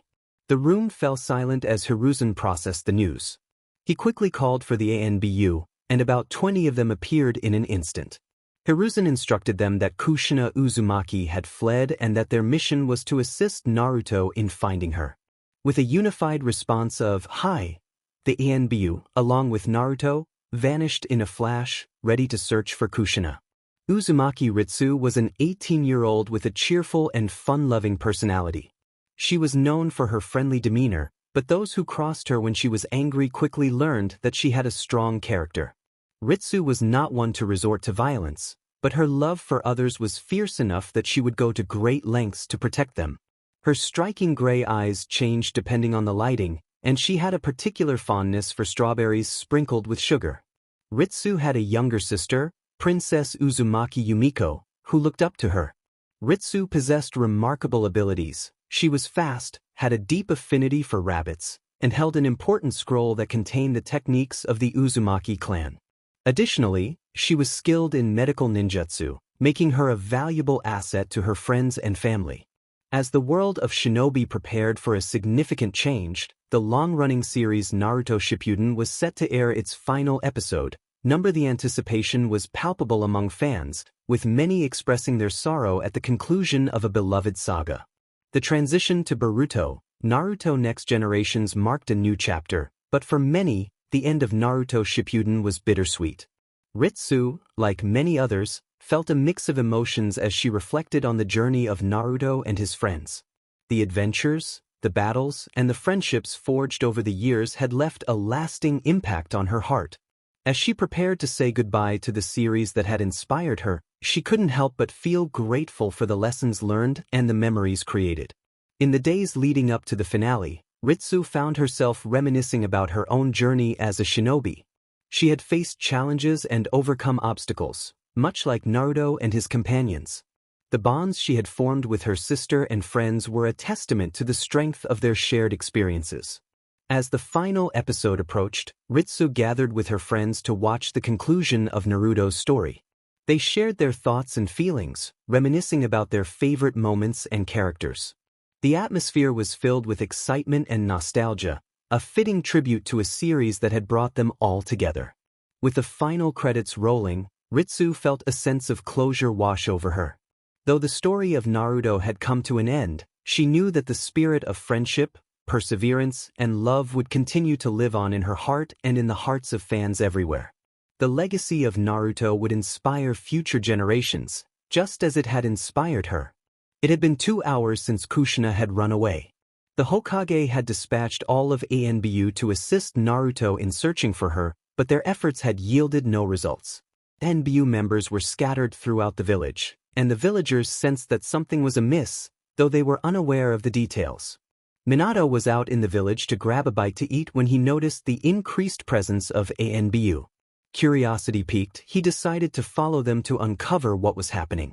His pursuit led him to the Hokage Tower, where he found Naruto waiting anxiously. Hiruzen, the Hokage, inquired if any of them had located Kushina, but all the ANBU shook their heads in response. Confusion washed over Minato as he wondered what had happened to Kushina. Hiruzen ordered the ANBU to continue their search and remain vigilant. They all acknowledged the command and dispersed, leaving Hiruzen and Naruto alone. Naruto fell to his knees, breathing heavily, and expressed his fears about not finding her. Hiruzen reassured him that they would locate her, but Naruto's worry persisted. Hiruzen, adopting a serious tone, insisted that Naruto needed to rest. Reluctantly, Naruto yielded, tears streaming down his face as he vanished in a flash. Minato's heart raced as he realized Kushina had run away. Determined to find her, he dashed toward the forest, reasoning that if she wasn't in the village, she must have gone there. After 20 minutes of searching, he still hadn't found her, but he refused to give up. As he ventured deeper into the woods, he noticed something on the ground that didn't resemble grass. Picking it up, he discovered it was a strand of hair. Confusion filled him as he examined it closely. It was Red Kushina's hair. He continued his search, finding more strands, and soon realized there was a trail leading deeper into the forest. Hope surged within him as he followed the trail, eager to catch up to her. After another 15 minutes, Minato finally heard Kushina's footsteps, but he also detected the presence of others 5 cloud ninjas. Steeling himself, he positioned himself in front of them, ready to confront the threat and protect Kushina. He waited for the opportune moment, then leaped down, launching a surprise attack on the ninjas one by one. Once they were dealt with, he stepped in front of Kushina. She had been walking, unaware that the danger had passed. As she lifted her head, the the moonlight illuminated the forest, allowing them to see each other clearly. Minato smiled, reassuring her that he was there to save her. Relief washed over Kushina as she gasped, but her strength faltered, and she began to fall. Minato rushed forward, catching her before she hit the ground and lifting her into his arms. Kushina, bewildered, asked how he had found her. Minato explained that he had followed her trail of hair, admiring its beauty. He looked down at her, promising to protect her from that moment on because he cared for her. Kushina was taken aback by his words, expressing her concern about being an outsider. Minato assured her that it didn't matter, she belonged in the village and he needed to take her home, where her family was worried about her. At the Senju compound, 3 hours had passed since Kushina's departure. Naruto had returned home an hour earlier, informing his family that they had not located her and that the Hokage had ordered him to rest. He sat with Mito and Tsunade in the living room, anxiously awaiting Kushina's return. Their conversation was interrupted by a knock at the door. Naruto sprang to his feet, rushing to the door with his mother and great-grandmother following closely behind. When he opened the door, he was met with the sight of Minato carrying Kushina in his arms. Relief flooded the room as they all exclaimed her name. Naruto took Kushina from Minato, asking where she had been. Minato explained that she had been in danger in the forest and that he had followed the Ienbu back to the Hokage Tower, discovering that Kushina had run away. Tsunade urged them to come inside, and Naruto gently laid Kushina on the couch as Minato entered behind them. Naruto, concerned about the sealing ritual, asked if they would be able to proceed that night. Mito replied that they would have to wait until the following day, prompting Minato to inquire about the sealing. Naruto dismissed the question, telling Minato to go upstairs for the night while he fetched some clothes for him. After a few minutes, Naruto returned to show Minato to the guest room, then went to his own room to get pajamas. When he came back, he asked if Minato had eaten. Minato admitted he hadn't, so Naruto instructed him to wash up while he prepared a meal. In the kitchen, Naruto made miso soup and a rice ball. Minato soon joined him, dressed in the pajamas Naruto had provided. He sat at the table, thanked Naruto for the food, and began to eat. After finishing his meal, Naruto reminded him that it was time for bed, as they needed to meet with the others early in the morning. Minato agreed, wishing Naruto a good night before heading back upstairs to the room he had been given. Meanwhile, Naruto cleaned the dishes and then carried Kushina, still asleep on the couch, to her room, bidding goodnight to his mother and great-grandmother. Naruto woke up bright and early at 5:30 in the morning to make breakfast. By the time he finished, it was 6. After a couple of minutes, both his mother and grandmother came downstairs. Naruto greeted them with a cheerful good morning, and they returned the greeting. All 3 of them sat down at the table, expressed their gratitude for the meal, and began eating. It took them only 5 minutes to finish. Once Naruto collected the dishes, both Kushina and Minato rushed down the stairs. Minato complained about missing breakfast, and Naruto warned them that it was best to eat something before their test, or they might feel unwell. Mito and Tsunade chuckled, knowing that was a bit of an exaggeration. Naruto then asked Kushina how she was feeling. She replied that she was not feeling great but better than the night before. He instructed Minato to go fetch his clothes for washing, and Minato dashed back upstairs. Naruto opened a cabinet and took out a pill bottle, handing one to Kushina. He explained that it was one of his inventions, called soldier pills, which would help replenish her chakra and nourish her body. Kushina nodded and swallowed the pill. Minato returned with his clothes, and Naruto told him to go wash up, assuring him that his clothes would be on his bed. Both Kushina and Minato hurried back upstairs to get ready for the day. At Training Ground 3, after dropping Kushina off at her team's meeting spot, Naruto and Minato headed toward their own training ground.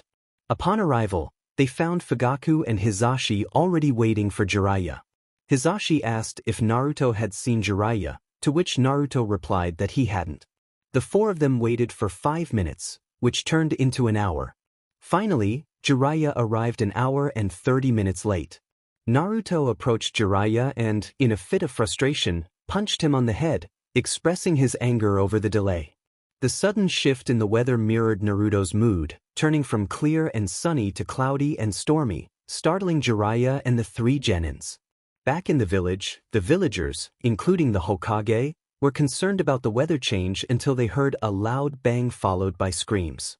Hiruzen, Mito, and Tsunade immediately recognized who was responsible for the commotion. Back at Training Ground 3, Jiraiya found himself in a large crater, bruised and battered, while Naruto stood over him, cracking his knuckles in a manner reminiscent of his mother. Naruto expressed his frustration about waking up early to prepare breakfast, only to have Jiraiya show up so late.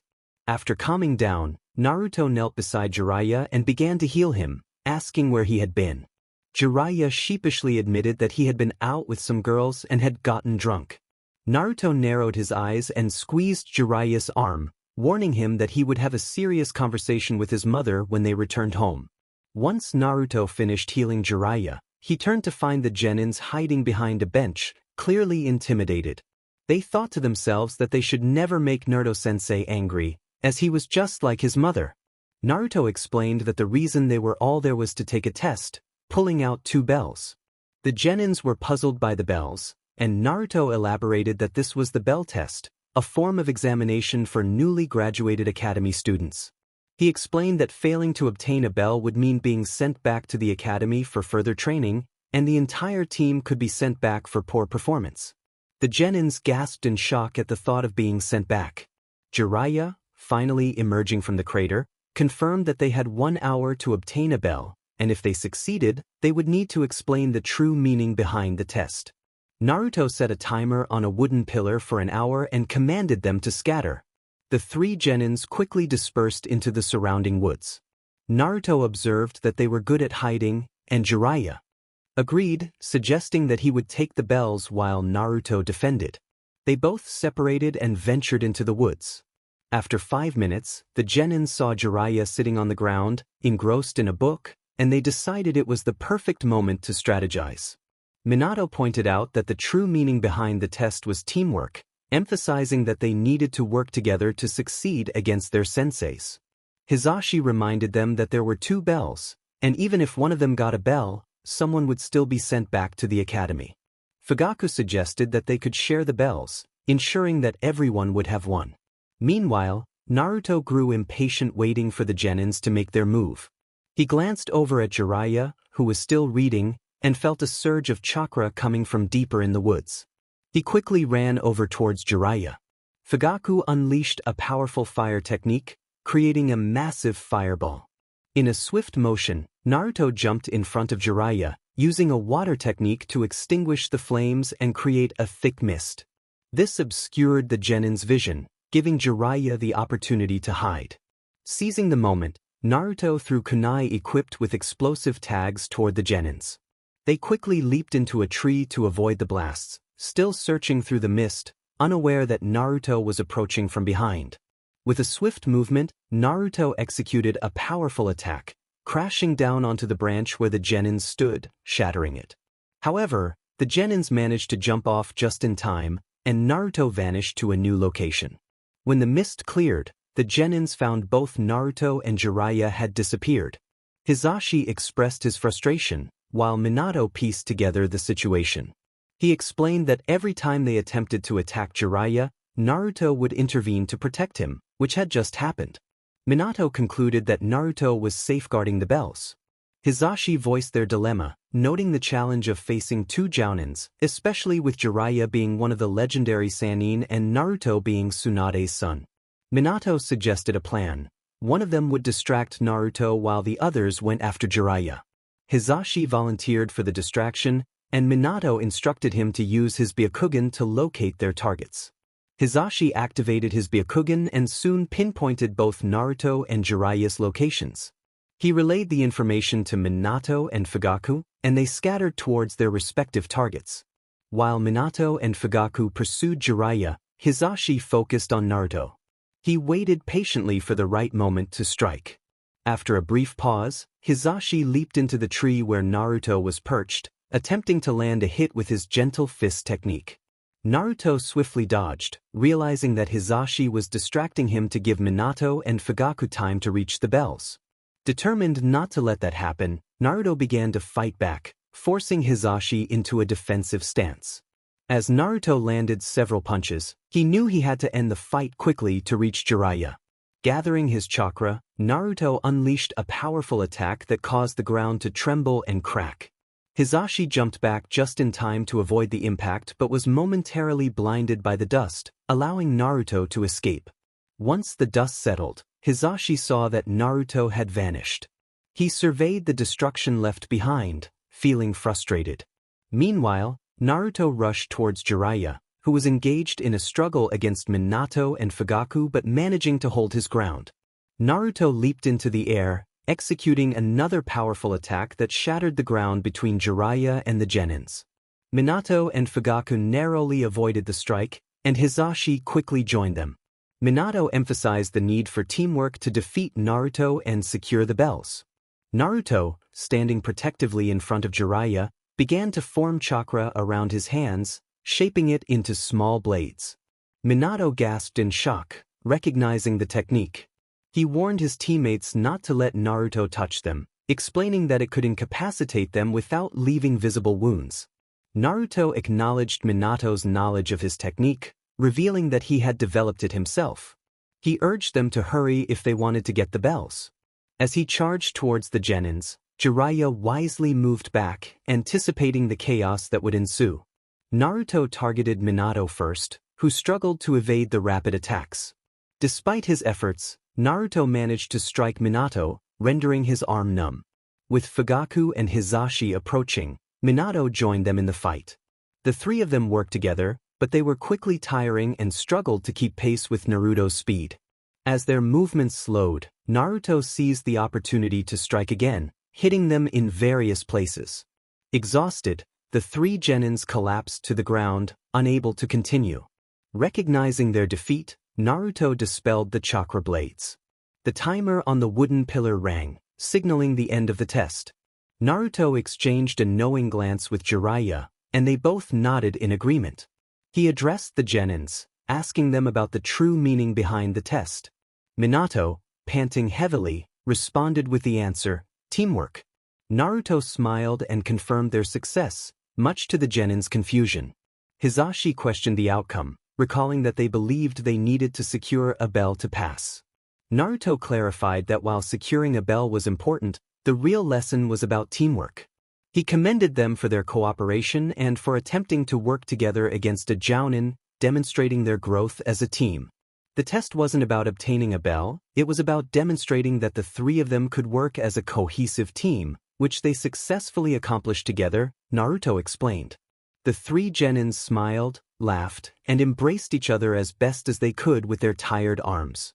Naruto and Jiraiya shared a smile at the joyful scene before them. Jiraiya announced that they were officially Genins, welcoming them to the ranks of shinobi. Once they returned home, Naruto eagerly told his mother why Jiraiya had been late for their meeting with the Genins, leading to a humorous moment where Tsunade playfully scolded Jiraiya. It was past 7 o'clock, and the Senju family had already finished dinner. Mito, along with Naruto, Tsunade, and Jiraiya, was preparing for the sealing. Mito went to what used to be Hashirama's library and returned with a large scroll, the Scroll of Seals. After Mito came back, they all headed down to the basement. Mito instructed Kushina to lie down in the middle of the floor. As Kushina complied, Mito warned her that the process would be painful. Kushina's heart raced at the thought. Sensing her anxiety, Naruto reassured her that everything would be fine. Trying to calm herself, Kushina nodded and took a towel from Naruto, who turned around to give her privacy. Once ready, Kushina informed them of her readiness. Naruto turned back and stood beside Mito as she opened the scroll to the 8 trigrams sealing style. Mito asked Naruto if he was prepared, and he nodded, quickly reviewing the scroll. After a brief moment, he confirmed he was ready. Mito lifted her shirt slightly to reveal her belly and the seal. Naruto placed his hands on both Mito and Kushina's stomachs, instructing Mito to release some of the Kyuubi's chakra while asking Kushina to do the same so their energies could mix. Red chakra enveloped Mito, while blue chakra surrounded Kushina, both merging around Naruto. Naruto gritted his teeth against the overwhelming power of the Kyuubi's chakra but held firm. He then directed the chakra into Kushina, who cried out in discomfort. Mito was instructed to release all of the Kyuubi's chakra, resulting in a darker red aura that enveloped Naruto before he pushed it into Kushina. Her cries intensified. As Naruto struggled to keep the Kyuubi contained while transferring its chakra, Tsunade inquired if something was wrong. Naruto explained that the Kyuubi was attempting to break free, and he was doing his best to maintain control. The effort became increasingly difficult, prompting Naruto to release his seal. Dark markings spread across his face and body, healing his previous injuries. He urged Mito to help him, and she released the remaining Kyuubi chakra into Naruto, who channeled it into Kushina. Both Naruto and Kushina cried out under the immense pressure of the chakra until everything suddenly ceased. Kushina fell unconscious, the four symbols seal now visible on her stomach, while Mito collapsed to the floor but remained conscious. Tsunade rushed to Mito to provide healing, while Naruto stood, his seal fading. Mito remarked that Kushina would likely awaken in the morning. Tsunade glanced at Naruto, noticing his pale complexion. Concerned, she asked if he was okay, but he merely nodded before collapsing, his eyes rolling back. Tsunade hurried to catch him before he hit the ground, just as Jiraiya burst into the room, alarmed by the sudden drop in Naruto's chakra signature. Seeing Tsunade on the floor with Naruto in her arms, Jiraiya approached them along with Mito. Tsunade brushed Naruto's bangs aside, revealing that his seal had vanished. She explained that he had exhausted all his stored chakra. Mito insisted that they focus on healing Naruto. Tsunade countered that Mito, having carried the Kyuubi for most of her life, was now weaker and needed treatment herself. Jiraiya proposed that he knew someone who could assist with Naruto's recovery. When Tsunade asked who, he mentioned Ritsu, the girl Naruto had fallen for at Yakiniku-kyu. He explained that he had seen her working at the hospital, indicating her experience in medical ninjutsu, and recalled that she was staying at an inn. Tsunade instructed Tonton to head to the hotel district to find Ritsu. Tonton quickly left, eager to help. After 40 minutes, Tsunade was healing Mito while Jiraiya placed a cold cloth on Naruto's forehead to reduce his fever. After a while, Jiraiya checked Naruto's temperature and noted that it was beginning to break. Relieved, Tsunade remarked that they just needed to wait for Tonton to return with Ritsu. 20 minutes later, Tonton and Ritsu rushed into the house, visibly concerned about Naruto's condition. Mito explained the situation to Ritsu. As Mito detailed the events, Naruto began to groan, drawing everyone's attention. Ritsu asked if he was all right as he sat up, opening his eyes to see the worried faces around him. He inquired about what had happened and why Ritsu was there. Mito informed him that he had been assisting with sealing the Kyuubi into Kushina, using all his stored chakra to prevent the Kyuubi from breaking free, which ultimately led to his collapse. Ritsu was there to assist Naruto's mother by healing him, Mito explained. Ritsu approached Naruto and began her healing process. She reassured him that she would help him recover and gently kissed him on the forehead. Naruto felt a warmth spread across his cheeks, while Mito and Jiraiya smiled at the scene. Tsunade, however, watched over them with a protective demeanor. Tonton jumped onto Naruto, nuzzling him to show her concern. Naruto patted her gently, assuring her that he was fine. After an hour, Ritsu completed her healing, and Naruto felt significantly better. Ritsu advised him to rest for a few days before returning to his usual activities. She kissed him on the cheek and made her way out. Tsunade then declared that both Mito and Naruto would need to stay in bed for a few days. Mito and Naruto groaned in agreement, content with the idea of resting. Tsunade asked Naruto if he thought he could make it to his room. He replied that he believed he could. However, as he stood up from the couch, his legs felt numb, and he stumbled back down. Jiraiya came over and lifted him, ready to carry him to his room, where Naruto soon fell asleep in his arms. Jiraiya asked Mito if she minded him staying the night. She replied that it was no problem. Mito walked over to Naruto, kissed him on the forehead, and then headed upstairs to prepare for bed. She wished them both a good night. Tsunade also came over and kissed Naruto on the forehead, telling Jiraiya that he could take Naruto to bed now. Jiraiya nodded and wished Tsunade a good night in return. Tsunade stayed downstairs to clean up, while the peaceful atmosphere settled over the house. It was the next morning in Konoha, and Tsunade was preparing breakfast while Jiraiya was also awake. After getting ready for the day, he made his way downstairs to grab a glass of water and some aspirin.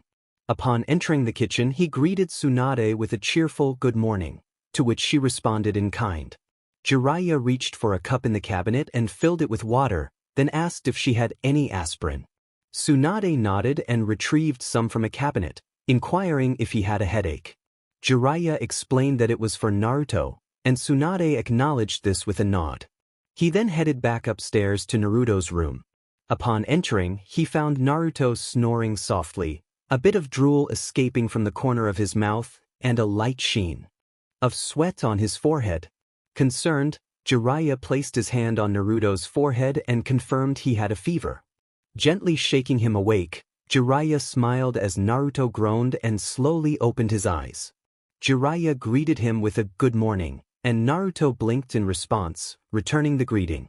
Jiraiya asked how he was feeling, to which Naruto admitted he was not feeling great but better than the previous night. Jiraiya handed him the aspirin and glass of water, stating he knew Naruto had a headache.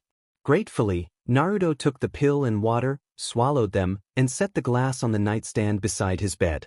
Encouraging Naruto to join them for breakfast, Jiraiya left the room and headed toward Kushina's room. With a sigh, Naruto slowly got out of bed and made his way downstairs. Upon entering the kitchen, he saw his mother setting food on the table. She greeted him warmly, and he returned the sentiment. When she asked how he was feeling, he replied that the aspirin was helping and he felt better. Relieved, Tsunade smiled.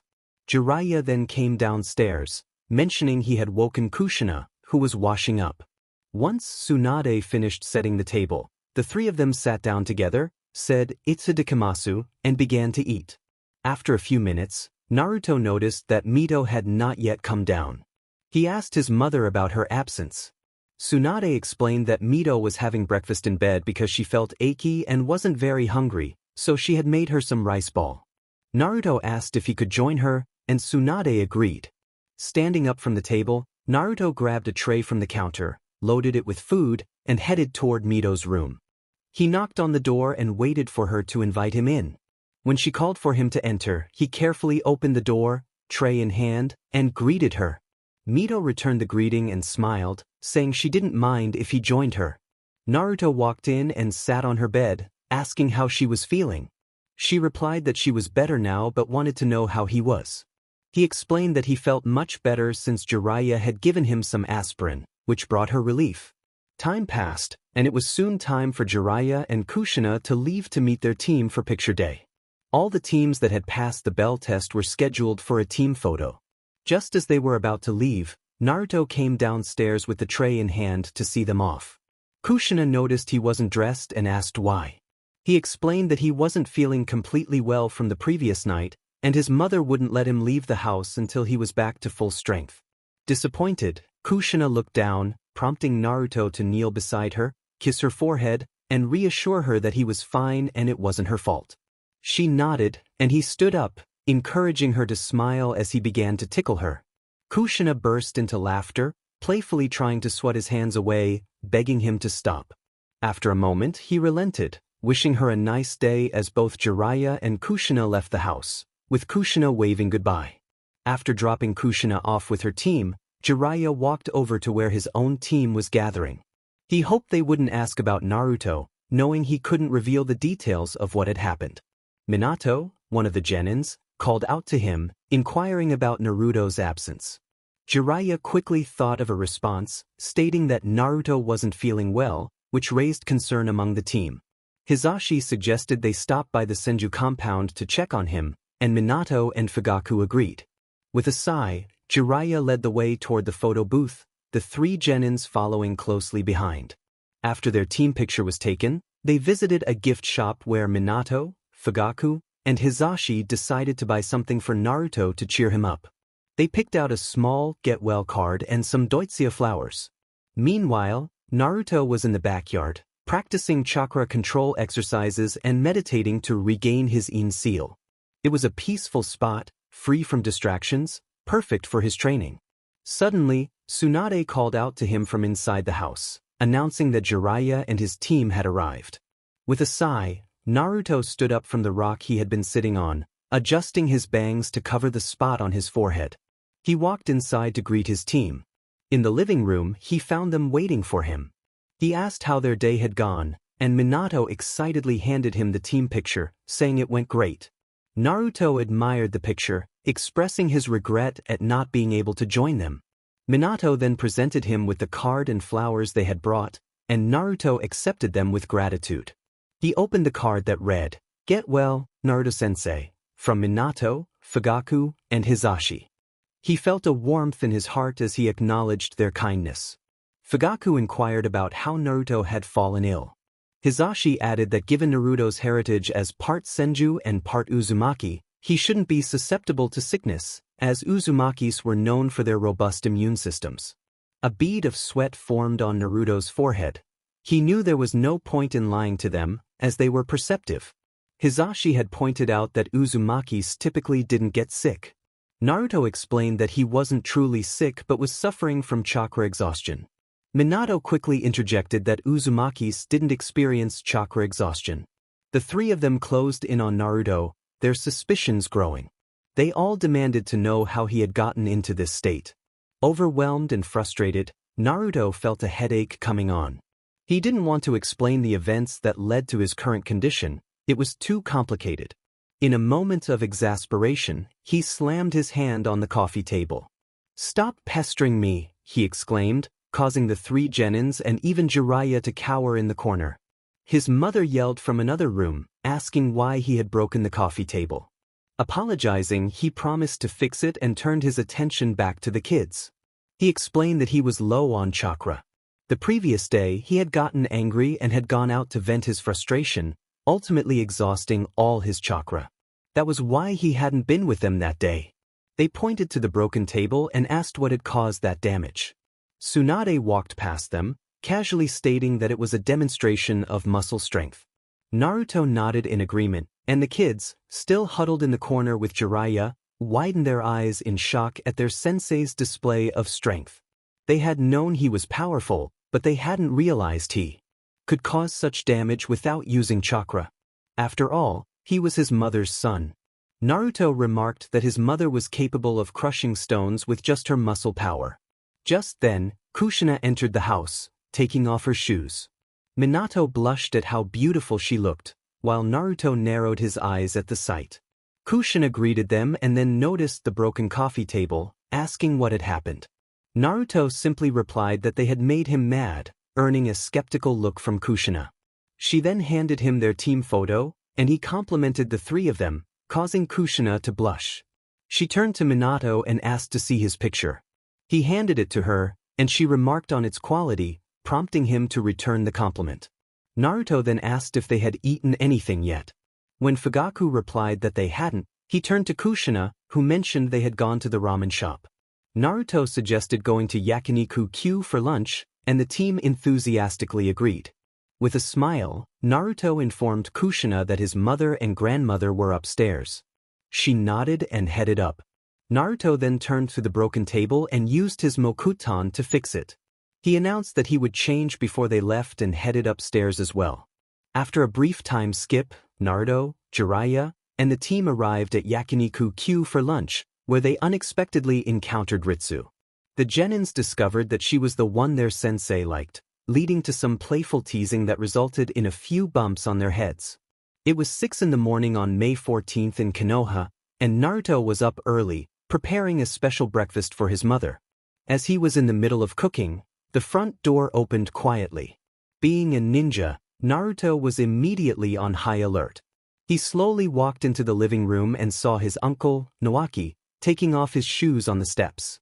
Naruto smiled in surprise and greeted his uncle. Nawaki responded warmly, asking how things were going.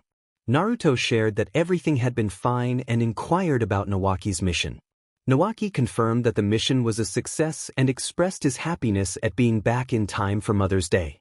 He then offered to help with breakfast, mentioning that while he never knew his own mother, Mito had been like a mother to both him and Naruto's mother.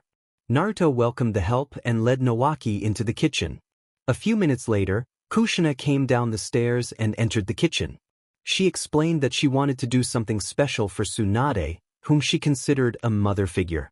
Naruto suggested that she join him and Nawaki in making breakfast. Kushina gasped in surprise upon learning that Nawaki was back and rushed to hug him.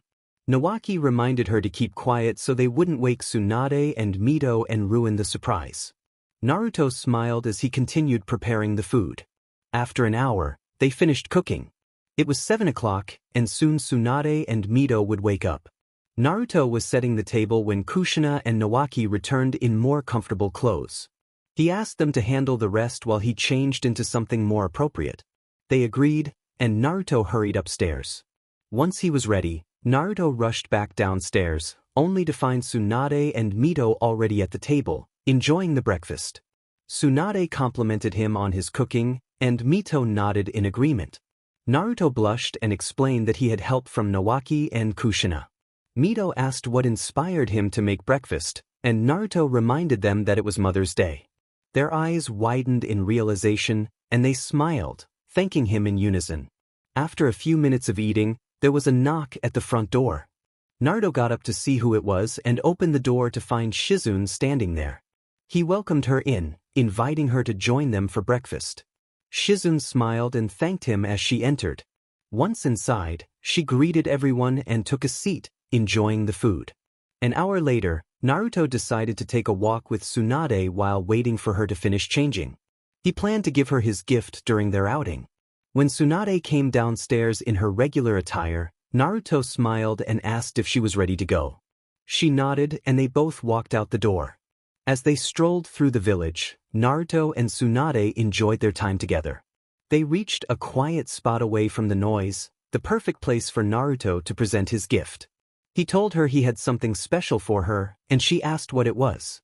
He reached into his pocket and pulled out a small box, handing it to her. Tsunade opened the box to reveal a beautiful necklace. She gasped at its beauty and looked at Naruto with a serious expression, concerned about the cost. Naruto felt nervous, knowing that if she found out how much he spent, he would be in trouble. He chuckled nervously and assured her it didn't cost much. He explained that it was Mother's Day, and there were sales, with the jeweler even lowering the price for him. He also presented her with a pair of matching earrings. Tsunade admired the earrings and turned around so Naruto could help her put on the necklace. It looked stunning on her, and she wished she had a mirror to see it properly. Naruto mentioned that he chose rubies because she had given him an expensive necklace for his birthday, and he wanted to give her something that reflected his love for her, knowing her favorite color was green.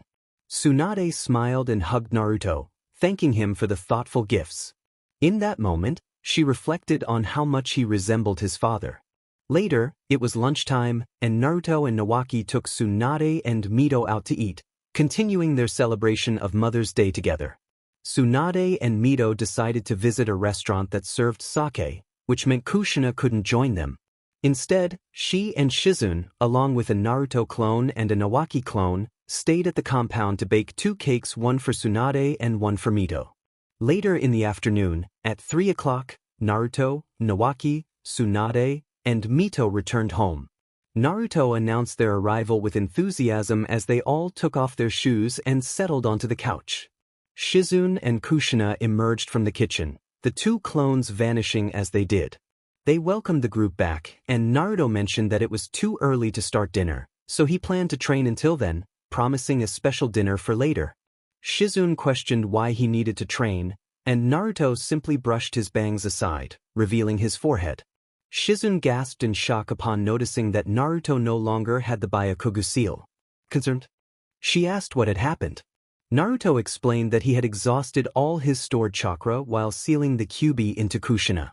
Shizune looked back and forth between Mito and Kushina, trying to process the information. She summarized the situation. Mito no longer had the Kyuubi, Kushina was now the second Jinchuriki of the 9 tails, and Naruto had nearly lost his life in the process. Naruto confirmed her understanding, and Shizune's reaction was one of disbelief and frustration. She exclaimed that she was just now hearing about this, emphasizing her concern for Naruto's safety. The 4 of them, including Kushina and Tonton, were taken aback by Shizune's outburst. It was surprising to see her so upset, but given her training under Tsunade, it made sense that some of Tsunade's intensity had rubbed off on her. Naruto reassured Shizune that he was fine and only needed to focus on chakra control training to regain the seal. With a sigh, Shizune accepted this. Turning to his mother, Naruto asked if she would help him train. Tsunade agreed, and Kushina expressed her desire to watch. Naruto and Tsunade went upstairs to change into more comfortable training attire while Kushina waited downstairs. It wasn't long before they returned and headed out of the house toward the training grounds. Chapter End. Naruto, Tsunade, and Kushina arrived at the training grounds, choosing a secluded spot far from the village. It was peaceful and quiet, the ideal setting for Naruto's training. His first exercise was meditation, followed by a hand-to-hand combat session with his mother. Kushina understood that training for the Byakugan seal required meditation, patience, and extensive practice. She remained silent, allowing him to focus. Naruto settled on a large rock, concentrating on channeling chakra into the center of his forehead. After a couple of minutes, Kushina began to lose interest in his meditation. Fidgeting, she looked around for something to occupy her. Spotting some pebbles on the ground, she picked one up and tossed it at Naruto. When he didn't react, she threw another. Tsunade chose not to intervene, knowing that the essence of this training was to maintain focus despite distractions. She recalled similar moments from Naruto's childhood, when she would have taunt and tickle him or tempt him with promises of his favorite meals to test his concentration. Those tactics had always worked, breaking his focus. Kushina continued to throw pebbles at Naruto, who remained undistracted. However, as time passed, he began to feel the weight of her antics. Though he maintained his concentration, the rock beneath him began to crack under the pressure of his chakra, signaling Kushina to stop. After 10 minutes of meditation, Naruto opened his eyes, indicating he was finished. Tsunade stood up, while Kushina quietly expressed her relief. Naruto narrowed his eyes at her, causing her to shiver and look away, slightly intimidated. Tsunade then asked Naruto what he needed help with, to which he recalled the training he had received to enhance his strength. He requested that she guide him once more. Tsunade nodded and assumed a fighting stance, warning Kushina to step back, as things could get intense. Kushina heeded the warning and moved a safe distance away. Naruto also took his stance, aware that fighting his mother would be challenging, as she possessed equal strength. He had inherited his superhuman abilities from her, but a master never reveals all their secrets. With a burst of energy, Tsunade charged at Naruto, launching a series of punches that he skillfully blocked. Attempting to knee her in the stomach, he found that she countered effectively. Realizing he needed a different approach, he jumped back, inhaled deeply, and unleashed a powerful fire technique. A massive fireball surged toward Tsunade, who quickly stepped back and slammed her hands onto the ground, summoning a mud wall to shield herself. As the flames dissipated, the wall crumbled under the force of Naruto's attack, catching Tsunade off guard. Seizing the moment, he pressed his advantage, throwing a flurry of punches. One connected, but she managed to block most of them. Determined to land a decisive blow, Naruto gathered chakra into his fist and aimed it at her. Tsunade evaded just in time, causing his punch to collide with a tree, which splintered under the impact, sending shockwaves that uprooted several nearby trees. As Tsunade regained her footing, she surveyed the damage Naruto had caused, a sense of pride swelling in her heart. However, noticing her moment of distraction, Naruto threw shuriken at her. She deftly deflected them with a kunai. Naruto rushed toward her, drawing his own kunai, initiating a fierce duel. He gained the upper hand, knocking Tsunade's kunai from her grasp, sending it soaring into the air. Just as he aimed his kunai at her, she caught her weapon mid-fall and ducked beneath his strike, aiming for his face. Anticipating her move, Naruto executed a flip to evade her attack, using his foot to knock her kunai from her hand once more, sending it flying behind her. Tsunade smiled, then struck the ground, causing it to crack and send debris flying toward Naruto. He leaped out of harm's way as she picked up a large rock and hurled it at him. Naruto met the rock with a powerful punch, sending it hurtling back toward Tsunade. She had no time to dodge, and the rock struck her, propelling her backward. It was 7 o'clock the next day when Naruto and Jiraiya set out to meet their genins. Dressed in practical training clothes, they were ready for a team training exercise. As they made their way to the training grounds, Naruto, despite having regained the Byakugan seal, was still not fully recovered. By the time they arrived at the training grounds, it was 7. Minato, Fugaku, and Hizashi were already waiting on the bench. Minato expressed his happiness at having Naruto back, asking what had delayed them.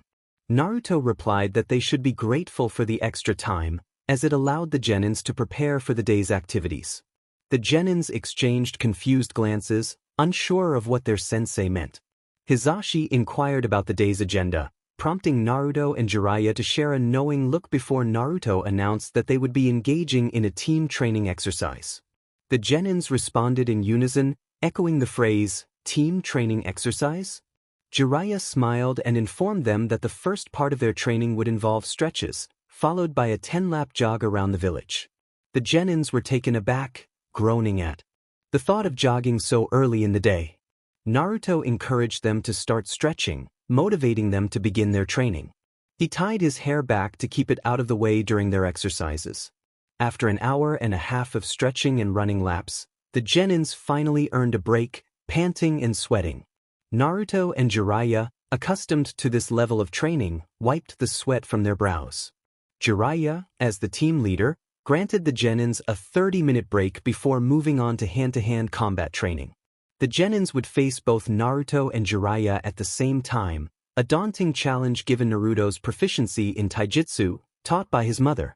After a brief 10-minute break, Jiraiya prepared them for the next phase of training. He explained that they would be engaging in hand-to-hand combat, with the genins set to fight both him and Naruto. The genins groaned, realizing the difficulty of the task ahead. Just then, a girl stepped into the clearing, catching their attention. It was Ritsu. Naruto felt a blush creep onto his cheeks upon seeing her. She explained that she had followed them after noticing their training. An idea sparked in Minato's mind, and he exchanged knowing glances with Fugaku and Hizashi. They nodded in agreement and looked to Jiraiya, who understood their unspoken plan and smiled in response. Jiraiya invited Ritsu to join their training, and though she hesitated, she couldn't refuse when Minato and Hizashi gave her their best puppy eyes. She agreed, and the genins cheered with excitement, while Naruto shot them a playful glare, aware of their antics. Ritsu removed her jacket, revealing a sleeveless shirt, causing Naruto to blush again as he turned his gaze away. Once she was ready, she asked about their training plan. Jiraiya explained that they would focus on taijutsu, emphasizing that no ninjutsu would be allowed. He outlined the structure of the training. Each genin would face one of the instructors in turn, with the goal of winning. Jiraiya turned to Naruto, who nodded and stepped forward to face the genins first. Jiraiya suggested that they might want to take out the strongest opponent first, cautioning Naruto to avoid causing too much damage to the ground. Naruto assured them they could attack whenever they wanted. The genins knew they had to work together to stand a chance against Naruto, who was not only the son of the Slug Sage but also the heir of the Senju clan and possessed remarkable abilities. Doubts began to creep in as they considered the challenge ahead. After a brief moment of hesitation, they exchanged determined looks and decided to launch a simultaneous attack. Minato threw a smoke bomb to create cover, and with Fugaku's help, they boosted Hizashi into the air, who activated his Byakugan, preparing to use the gentle fist technique against Naruto. Naruto focused intently on the smoke, anticipating their next move, and then he spotted Hizashi soaring toward him. He noticed the tension in Hizashi's eyes and the way his hands formed a gentle fist. Naruto leaped back, causing Hizashi to crash to the ground, sending dirt flying into the air. Naruto squinted, trying to avoid the debris. Minato and Fugaku seized the moment to launch kunai and shuriken at Naruto. Anticipating their attack, Naruto released the seal on his arm, revealing his wakizashi, and deflected the projectiles with impressive speed. Hizashi leaped in front of Naruto, attempting to strike him with his gentle fist but missed.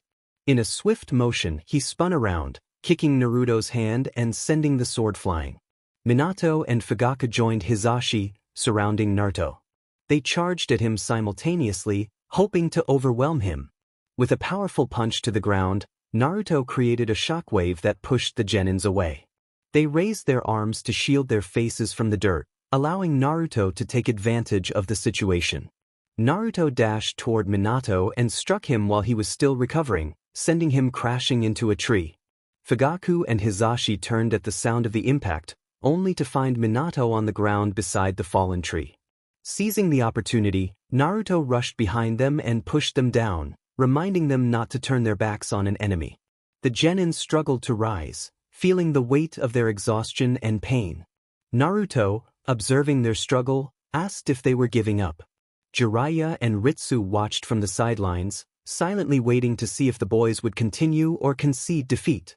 Eventually, the boys managed to stand but made no move to attack. Naruto stood ready, willing to give them a moment to recover.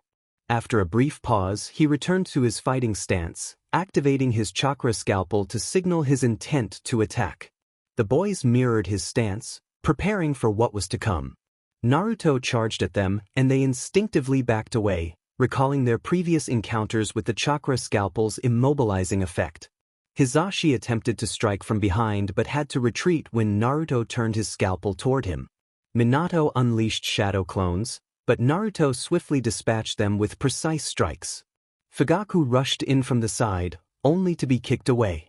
In a last-ditch effort, all three boys created 10 shadow clones each, believing that sheer numbers would secure their victory. However, Naruto punched the ground, causing it to shatter and eliminating the clones in an instant. After several minutes of intense training, the boys realized that Naruto was stronger than they had anticipated. Defeating him was proving to be an impossible task.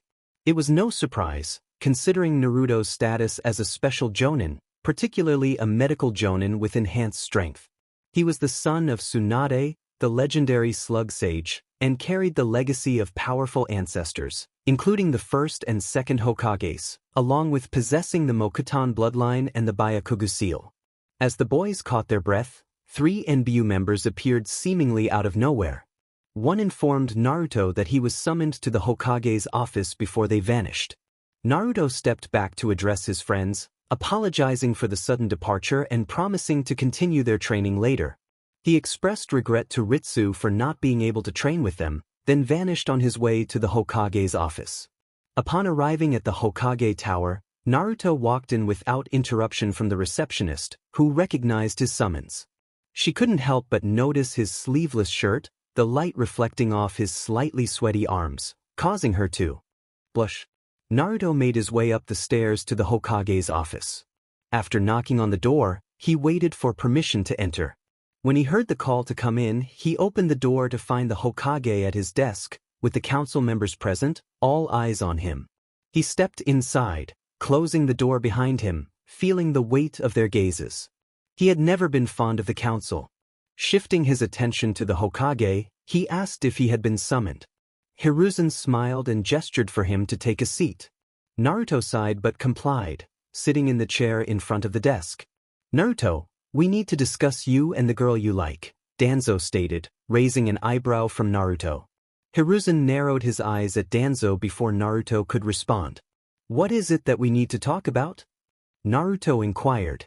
Before Danzo could reply, Hiruzen interjected. "The council is demanding an heir," he explained. Naruto turned to the council, anger flashing in his eyes. "Demanding? I don't owe you anything," he retorted. Before he could express further frustration, Hiruzen stepped in again. "The reason we are bringing this to you is that we've noticed you and this girl seem to have a connection," he clarified. Naruto looked back at the Hokage, suspicion creeping in. "Have you been spying on me?" he questioned.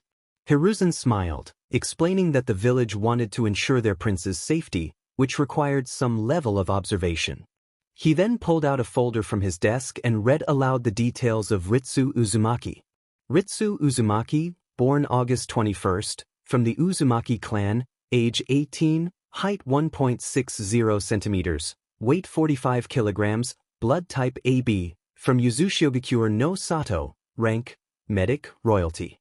Family, father, 3rd Yuzukage, mother, unknown, sister, Princess Yumiko Uzumaki. Appearance, light red shoulder-length hair with a braid wrapped around the front of her head, gray eyes. After reading, Hiruzen closed the folder and set it down, leaving Naruto to contemplate the implications of their discussion. He looked up to Naruto and smiled, noting the resemblance in taste for women that Naruto shared with his great-grandfather. Naruto offered a slight smile and shrugged, but his expression shifted when one of the council members began to speak. Koharu Udatane, the only female present, remarked that it was an opportune time for Naruto and his companion to consider marriage and starting a family. At 19 and 18, respectively, they were at the perfect age to have an heir. She emphasized the significance of their lineage, explaining that their child would be of royal blood, being the offspring of an Uzumaki princess and the grandchild of a Senju princess, a great-great-grandchild of the first Hokage, and a great-great-grandniece or nephew of the second Hokage. This child would hold the title of prince or princess of Uzushio and their village. Hamura Mitokado added that while there was already an alliance with Uzushio due to Naruto's great-grandmother and the girl Kushina, having an heir would further solidify that alliance. Danzo Shimura pointed out the necessity of carrying on the Mokutan bloodline, stressing that life in the shinobi world was unpredictable, and the sooner Naruto had an heir, the better. Naruto felt anger rising within him as he processed their words. It seemed to him that their concern was more about the village than about him as an individual. He expressed his frustration, making it clear that while he loved the village, he would not prioritize it over his family. He refused to have a child merely to serve the council's ambitions for alliances. Koharu challenged him, questioning whether he would allow his clan to perish. Naruto firmly stated that he would never let his clan die, acknowledging the Senju clan's dwindling numbers but insisting that he would not bring a child into the world solely for the village's sake. Hiruzen, the Hokage, looked at Naruto with wide eyes, assuring him that he would never exploit him in such a manner.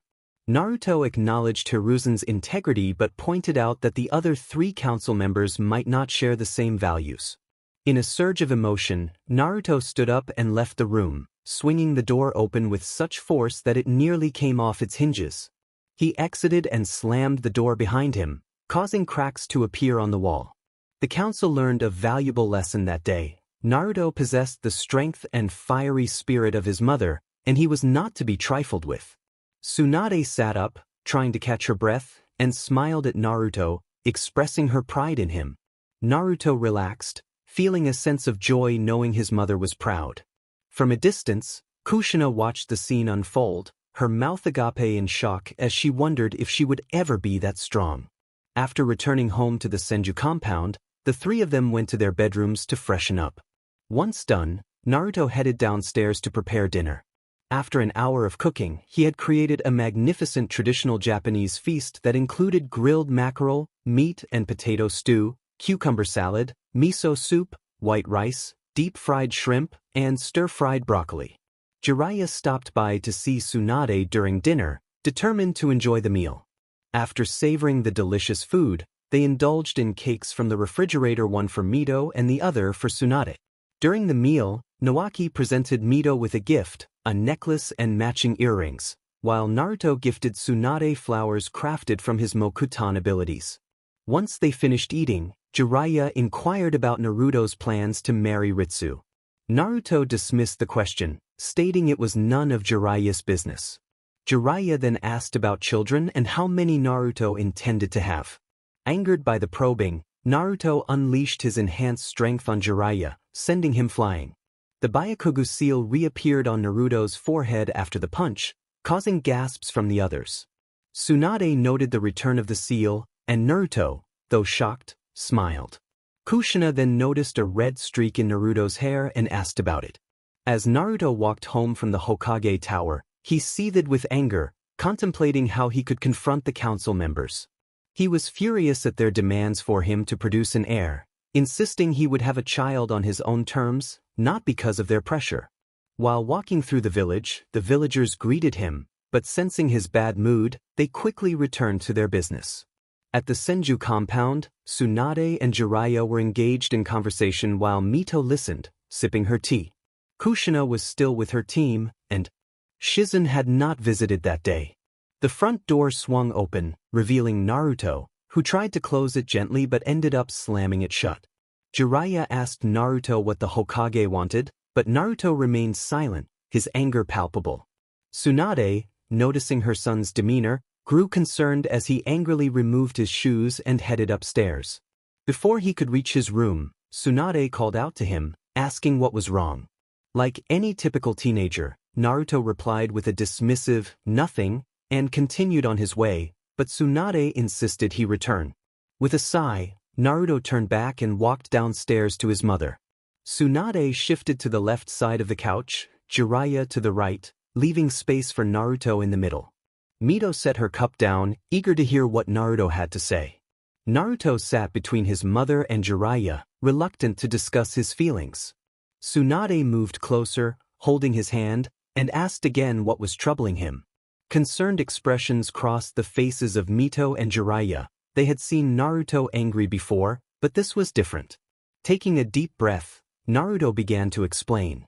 He revealed that during his visit to the Hokage, the council had demanded an heir from him.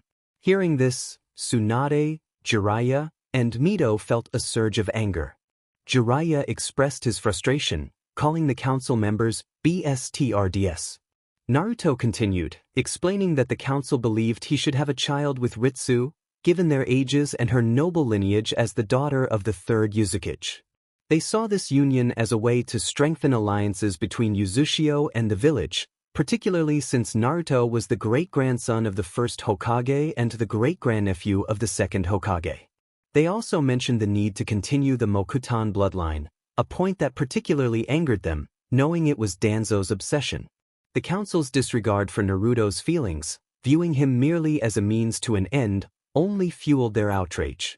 Mito and Jiraiya were outraged, but Tsunade's anger was even more intense. How dare they demand such a thing from her son? Just as she was about to express her frustration, there was a knock on the door.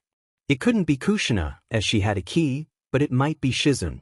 Tsunade stormed to the door and opened it with such force that it could have come off its hinges. Her fury was palpable. When she opened the door, it was not Shizune standing there but the Hokage himself. Tsunade grabbed Hiruzen by the collar and yanked him inside, slamming the door shut behind him. She didn't give him a moment to remove his shoes before pushing him onto the couch beside Naruto, standing in front of him with an expression of pure rage. Hiruzen felt sweat trickling down his face. He had seen how upset Naruto was when he left his office, and he knew that Tsunade had learned the reason for his anger. Mito and Jiraiya were looking to him for answers, and while Jiraiya's anger didn't faze him, Mito's was a different story. Tsunade, however, was the one who truly intimidated him. He could feel her intense killing intent radiating off her in waves, making the atmosphere thick with tension. Though she wasn't directly angry with her sensei, she directed her fury at him because he was the Hokage. He should have better control over the council, and if she found out he agreed with them, the consequences would be dire. Tsunade was like a lioness fiercely protecting her young, and anyone who threatened her cubs would face her wrath. She demanded to know why the council was insisting that her son become an heir at such a young age. Hiruzen felt a chill run down his spine. The Hokage, the strongest person in the village, was genuinely afraid. He had every reason to be. This was Tsunade he had to answer to, and the council's actions had upset her son. He had witnessed civilian mothers take extreme measures to protect their children, but Tsunade was no ordinary civilian. She was a full-fledged shinobi. If a civilian mother could be fierce, Tsunade's wrath would be far worse. Hiruzen stammered an explanation that the council demanded an heir due to the dwindling numbers of her clan. They believed that if Naruto married Ritsu and had a child, it would strengthen the alliance with Uzushio and potentially carry on the Mokutan bloodline. Tsunade stepped closer to Hiruzen, hands on her hips, her eyebrow raised in disbelief. She questioned whether the council's only motivation was to strengthen the village. Hiruzen confirmed that it seemed that way and added that they were also considering the child-rearing act. At that moment, he felt two more waves of killing intent directed at him, emanating from Mito and Jiraiya. He was surprised by Jiraiya's level of anger, which surpassed even the time Tsunade had left the village with Dan when Naruto was born. Mito's fury was equally daunting, as this was about her great-grandchild. The council's intentions regarding her great-grandson were unacceptable. The walk home from the meeting was filled with silence, each person lost in their thoughts. They encountered Kushina on the way, and she sensed the tension among them, which made her uneasy. Upon arriving home, Tsunade may have unintentionally destroyed the front gate of the compound in her frustration, a repair that would take 2 weeks. Kushina asked Naruto why everyone was upset, but he simply told her to wash up for dinner. Tsunade, Mito, and Jiraiya turned to sake to calm their nerves, but Naruto advised them to limit themselves to 2 or 3 small glasses so they wouldn't be too out of it for dinner while he went upstairs to freshen up. After a calming shower, Naruto began preparing dinner. As he chopped vegetables at an impressive speed, he imagined them as the council members. Unlike his mother, who would confront her anger directly, Naruto preferred to channel his frustration into inanimate objects, as he had done with the coffee table when he was pressured by his peers. Once dinner was ready, he set the table. Nawaki returned home from his mission and, sensing the tension in the air, opted to wash up for dinner instead of offering help. Dinner that night was marked by silence. The following day, Jiraiya, Minato, Fugaku, and Hizashi were already at the training ground when Naruto arrived. They were waiting for him and Ritsu, who had agreed to join them for training. Ritsu arrived shortly thereafter, dressed appropriately for the occasion. Jiraiya sent Minato, Fugaku, and Hizashi off to do laps around the village again, allowing him, Naruto, and Ritsu to discuss their training plans. Naruto proposed an idea, suggesting they use the lake nearby to their advantage against the kids. Jiraiya and Ritsu exchanged concerned glances, reminding him that they hadn't even taught the children how to stand on water yet. Naruto smiled, explaining that the lake would provide a valuable lesson. When the kids were old enough to go on missions outside the village, they would face situations they might not know how to handle, and they needed to learn how to navigate those challenges. Jiraiya and Ritsu nodded in understanding, and Naruto turned to Ritsu, suggesting that she take the lead in training this time. Ritsu felt a wave of apprehension at the thought, as she had never trained anyone in hand-to-hand or ninjutsu combat before. Her expertise lay in medical ninjutsu. Even though she possessed 3 chakra types and was quite effective with them, Ritsu felt more at ease with medical ninjutsu. Noticing her distress, Naruto reassured her that she would serve as a distraction while Jiraiya handled the more direct confrontations, unless she preferred to take on that role herself. Taking a deep breath, Ritsu expressed her confidence that she would be fine and suggested that Jiraiya should be the one to distract their opponents. Naruto nodded and turned to Jiraiya, indicating that he could use his toads in the water once Ritsu got the children close enough. Jiraiya acknowledged this, and their discussion ended as they heard the children returning. Naruto then addressed the genins, announcing that their training would be different that day. Instead of focusing solely on taijutsu, they were now allowed to incorporate ninjutsu into their practice. The genin's eyes widened with excitement at the prospect of finally being able to use ninjutsu. However, before they began, Naruto pulled out 3 pieces of paper from his pocket and handed them to the genins. They looked at the papers with confusion, and Minato hesitantly asked why they were being given paper. With a smile, Naruto explained that these were not ordinary pieces of paper, they were chakra induction papers. He elaborated that these papers would help determine their chakra types. If the papers were exposed to even the slightest hint of chakra, they would react according to the chakra's latent element. To demonstrate, Naruto held up a paper and infused it with his chakra. The paper split in half twice, resulting in 4 smaller pieces. One ignited and turned to ash, another crumbled into dirt, a third became wet, and the last wrinkled. Naruto then explained the significance of the reactions. He pointed out that the paper had split into 4 pieces, indicating that he possessed more than one chakra nature. He walked closer to the genins, showing them the results of the paper's exposure to his chakra.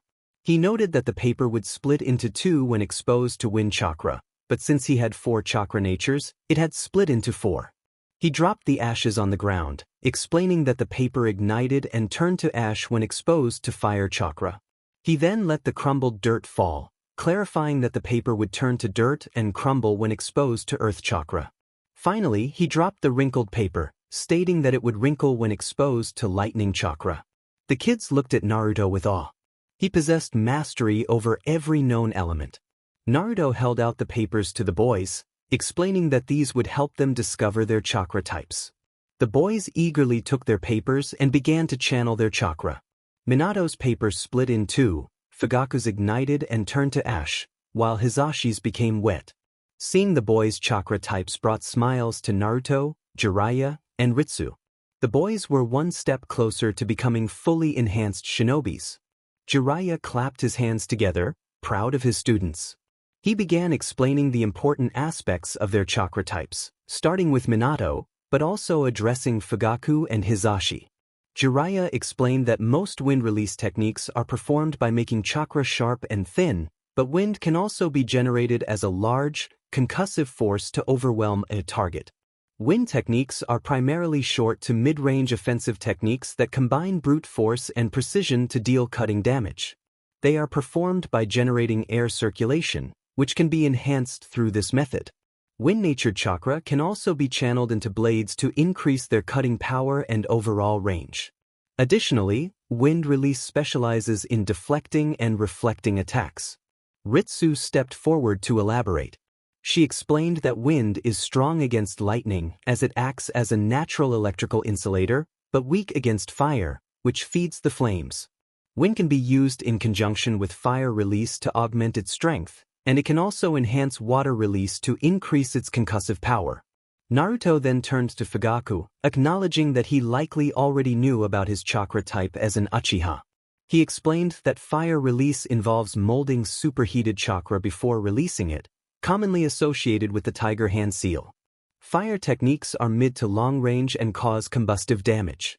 He continued, explaining that fire is strong against wind because air feeds flames, but can be weak against a stronger wind technique.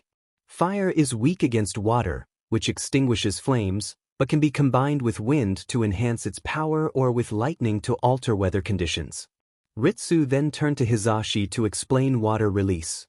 She noted that creating water outside the body requires more skill than manipulating existing water. Water techniques can change shape and state, and certain techniques can increase the water's heaviness, making it effective for capturing targets.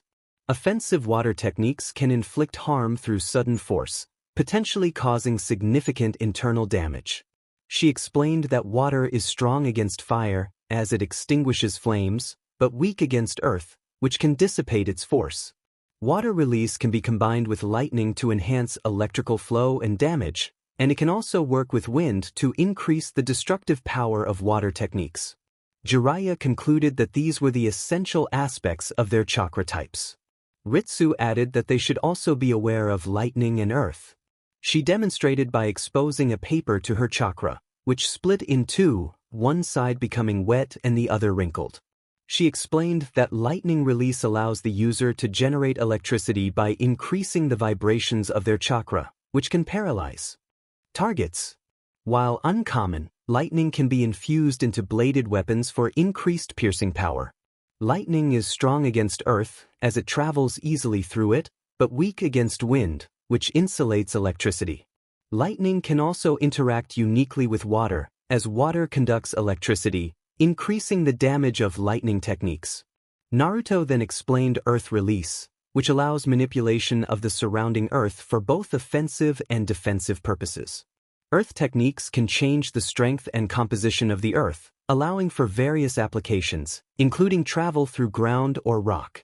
The user can create earth with their chakra, not relying solely on pre-existing materials.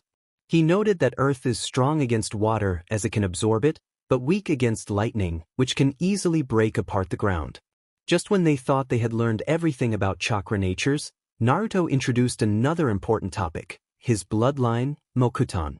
He explained that Mokutan is a combined nature transformation Kekkei Genkai from the Senju clan, mixing earth-based chakra in one hand and water-based in the other. This allows the user to produce wood and plants from any surface, including their own body, as their chakra becomes a source of life. To demonstrate, Naruto turned to Jiraiya, and his arm transformed into wooden tentacles, restraining Jiraiya. Jiraiya called out for Naruto to let him go, struggling to break free, but Naruto remained focused on his demonstration. Ritsu and the boys laughed at Jiraiya.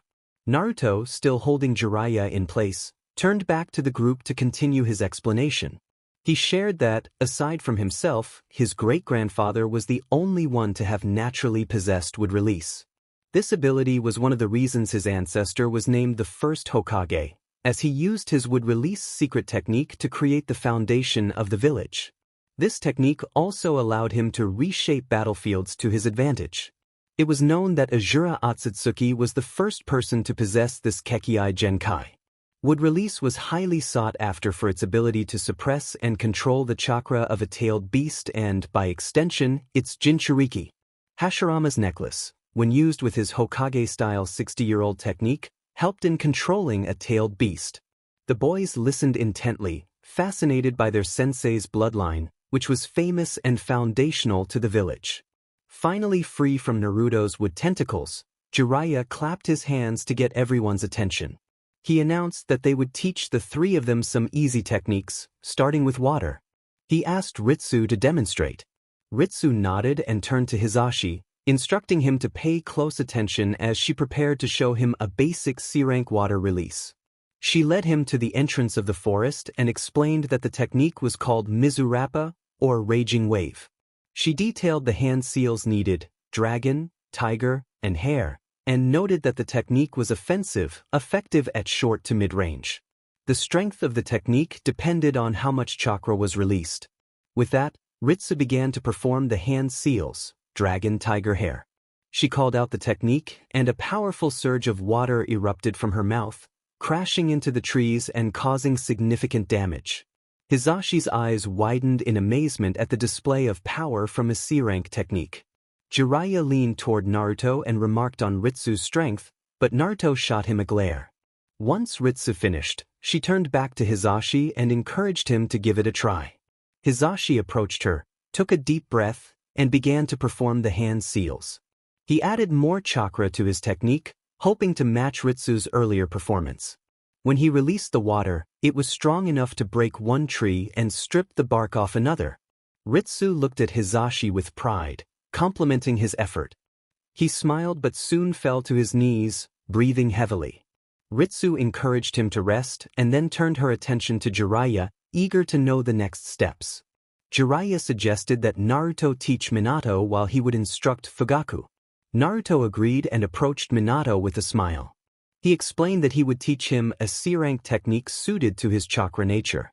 Leading Minato to the forest entrance, Naruto introduced the technique called Daitappa, or Great Breakthrough. He explained that it was a powerful gust of wind, with its effectiveness depending on the user. The hand seals required were tiger, ox, dog, rabbit, snake. He emphasized that it could knock down large trees and blow away everything in the user's line of sight. Naruto took a deep breath and performed the hand seals, tiger, ox, dog, rabbit, snake. He unleashed the technique, and a massive gust of wind erupted, blowing leaves off the trees and causing destruction. The trees now lay bare, reminiscent of autumn. Minato, inspired by Naruto's demonstration, focused intently. Naruto encouraged him to try the technique. Although Minato felt unsure, he nodded and took a deep breath before performing the hand seals, tiger, ox, rabbit, snake. When he released the technique, a strong gust of wind hit a tree, breaking it in half but not causing as much damage as Naruto's. Noticing Minato's disappointment, Naruto knelt beside him and reassured him that it was natural not to match his strength right away. He explained that he had once felt the same way while training with his mother, who could effortlessly perform powerful techniques. Minato listened, surprised that Naruto understood his feelings. Naruto comforted him with a reassuring hand on his shoulder before leading him back to the others. Jiraiya then motioned for Fugaku to join him as he walked to the edge of the lake. Fugaku followed Jiraiya to the lake without hesitation. Upon reaching the water's edge, Jiraiya began explaining the technique he intended to teach Fugaku. He described the C-rank technique known as Hozenka no Jutsu, or the Phoenix Sage Fire technique. This technique unleashed a barrage of small fireballs that flew unpredictably, making it challenging for enemies to evade them. Each flame could be individually controlled with chakra, and shurikens could be hidden within the flames, providing an unexpected secondary attack. The primary use of this technique was as a distraction. Fugaku nodded, absorbing the information. Jiraiya continued, detailing the hand seals required for the technique: rat, tiger, dog, ox, rabbit, and tiger. He explained that it was classified as an offensive technique with a short range and prepared to demonstrate. With a series of hand signs and a deep breath, Jiraiya called out the technique. Fireballs erupted from his mouth, soaring over the lake and striking the trees on the opposite side, igniting them in flames. After completing the demonstration, Jiraiya wiped the sweat from his forehead and gestured for Fugaku to give it a try. Fugaku stepped forward, ready to attempt the fire technique. He began forming the hand seals: rat, tiger, dog, ox, rabbit, and tiger, and took a deep breath. With determination, he unleashed the technique. Fireballs shot from his mouth, hitting and igniting several trees across the lake. After completing the technique, he paused, breathing heavily and wiping the sweat from his brow. Jiraiya looked at him with a smile and gave him a thumbs up. He then turned to the other two boys and announced that they would have an hour to practice the new techniques they had learned before facing off against Jiraiya and Fugaku. The boys exchanged nervous glances, feeling the weight of the challenge ahead. Minato, Fugaku, and Hizashi stood a few feet away from Jiraiya, Naruto, and Ritsu, contemplating whether to attack first or wait for their senseis to make a move. Despite having learned some ninjutsu techniques suited to their chakra types, the boys felt intimidated, aware that they were no match for their instructors. Jiraiya, Naruto, and Ritsu grew impatient after a couple of minutes of waiting for the boys to initiate the attack. They decided to take the initiative. In an instant, Naruto vanished, causing the boys to go on high alert. They knew Naruto's strength and had to keep a watchful eye. While searching for Naruto, they neglected to notice Ritsu, who threw kunai connected to chakra wires. Jiraiya ignited the wires, and Ritsu directed the flames toward the boys using wind style. The boys leaped out of the way just in time, momentarily forgetting about Naruto, who was hidden beneath them. With their attention diverted, Naruto seized the opportunity to sneak up on them. As the boys landed back on the ground, Naruto emerged, grabbing Hizashi and pulling him down, leaving only his head visible. Minato and Fugaku were taken aback, clearly unprepared for this tactic, and Hizashi was equally surprised. Meanwhile, Naruto returned to Jiraiya and Ritsu's side, hands on his hips and a smirk on his face. Minato and Fugaku stared at him in disbelief, exclaiming their surprise at his unexpected move. Naruto simply smiled, reminding them to be prepared for anything. Those words spurred Minato and Fugaku back into their fighting stances. Hizashi, using water style to turn the dirt into mud, freed himself and rejoined his teammates. Jiraiya rushed forward, releasing sticky oil into the air. The boys attempted to evade the oil but were too slow. Naruto quickly formed hand signs: rat, ox, dog, horse, monkey, boar, tiger, and unleashed a powerful fire technique. Minato and Fugaku recognized the flames approaching them and knew they had to act fast. They decided to combine their jutsus. Fugaku executed a similar technique to Naruto's, though not as potent. Minato added wind style to enhance the flames. Their combined fire techniques clashed, generating intense heat that evaporated the oil, allowing the boys to escape. The two techniques neutralized each other, filling the air with smoke and obscuring visibility. Fugaku and Hizashi activated their dojutsu to remain vigilant against any surprise attacks. Using the smoke as cover, Ritsu launched a flurry of kunai at them. Thanks to their dojutsu, Fugaku and Hizashi could see the incoming kunai and managed to block and dodge them, protecting Minato in the process. However, they failed to notice that one of the kunai was marked until it was too late. As the marked kunai flew past them, Naruto appeared behind them without their knowledge, charging forward with a clenched fist. The boys turned just in time to see Naruto barreling toward them, and they narrowly jumped out of the way before his fist struck the ground, creating a large fissure. They leaped to the edge of the lake, distancing themselves from Naruto and the massive hole he had created. This was the moment Jiraiya had been waiting for. He bit his thumb, formed hand signs, and slammed his palm on the ground, summoning a giant toad from the water that ensnared the boys in a tight grip, making escape nearly impossible. The boys were startled by the sudden splash behind them, and before they could react, the enormous toad had captured them. They struggled to break free but found it futile. Naruto, Ritsu, and Jiraiya watched them with crossed arms and smiles. Ritsu asked if they were going to give up, and the boys hung their heads, acknowledging their defeat. The toad released them and retreated. Naruto sighed, recognizing their surrender, and his smile widened. He praised the boys for their efforts, commending their teamwork and strategic thinking. He noted how Minato and Fugaku had effectively combined their jutsus to counter his fire technique and how Hizashi had cleverly escaped his trap using water style. Naruto expressed admiration for Fugaku and Hizashi's use of their dojutsu to protect Minato, highlighting their ability to support one another in battle. The boys beamed with pride at the compliments. Jiraiya clapped his hands to regain their attention, announcing the end of the training session. He encouraged them to go home, rest, and prepare for the next day. On the way to the hospital, Jiraiya found a moment to slip away from Naruto and the boys. Naruto was frustrated with the situation and had resolved to have a serious talk with Jiraiya later. Meanwhile, the boys sat nervously on the couch in the center of Naruto's large office, unsure of what he wanted to discuss. After searching through the scrolls on his shelves, Naruto finally found the one he needed. He addressed the boys, noting their confusion about the topic at hand. He explained that as teenagers, their bodies would undergo changes in preparation for adulthood, a process known as PBRTY. Naruto unsealed the scroll and handed it to them, encouraging them to read about the basic stages of PBRTY in boys. As they perused the scroll, a faint blush crept onto their cheeks. Noticing their embarrassment, Naruto reassured them that there was nothing to be ashamed of. PBRTY was a natural part of life. He raised an eyebrow when he realized they seemed unaware of this information. Fugaku and Hizashi looked away, embarrassed, while Minato pointed out that he didn't have any parents.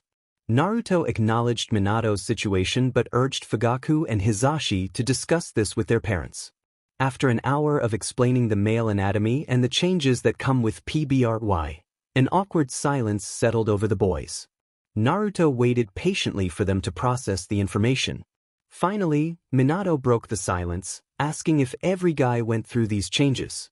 Naruto confirmed that it was a universal experience, even for girls. Curious, Hizashi inquired about how Naruto had dealt with it. Naruto smiled, recalling how his family, especially his mother, had supported him through those times. Fugaku, however, looked uncertain and asked if it had been strange to hear such things from a female. Naruto shrugged, explaining that while it felt a bit odd, he was grateful for his mother's knowledge, especially since his father had passed away when he was young and Jiraiya was often absent. After a brief pause, Minato asked about Naruto's father. Naruto took a moment before retrieving a picture from his shelf and showing it to the boys. They gathered around to see the image of a man named Dan Kato Senju, who had taken his mother's name to continue the Senju family line. Naruto shared that he had unlocked the strength of 100 seal at a young age and had trained in Uzushiogakure. Tragically, his father had died protecting them from an attack by sound ninjas when Naruto was just 5 years old. The boys lowered their heads, saddened by Naruto's story. He handed them the picture of his training team in Uzushio, which featured several redheads. Minato noted the resemblance to Kushina, causing Naruto to chuckle and point out that all Uzumakis had red hair. However, he then caught Minato's slip of calling Kushina-chan, which made Minato blush and stutter in embarrassment. Just then, Jiraiya entered, interrupting the moment. He made a comment about Naruto not crying for his father, but before he could elaborate, Naruto's fist met his face, sending him crashing into the wall, leaving cracks in its surface. Naruto demanded to know where Jiraiya had been.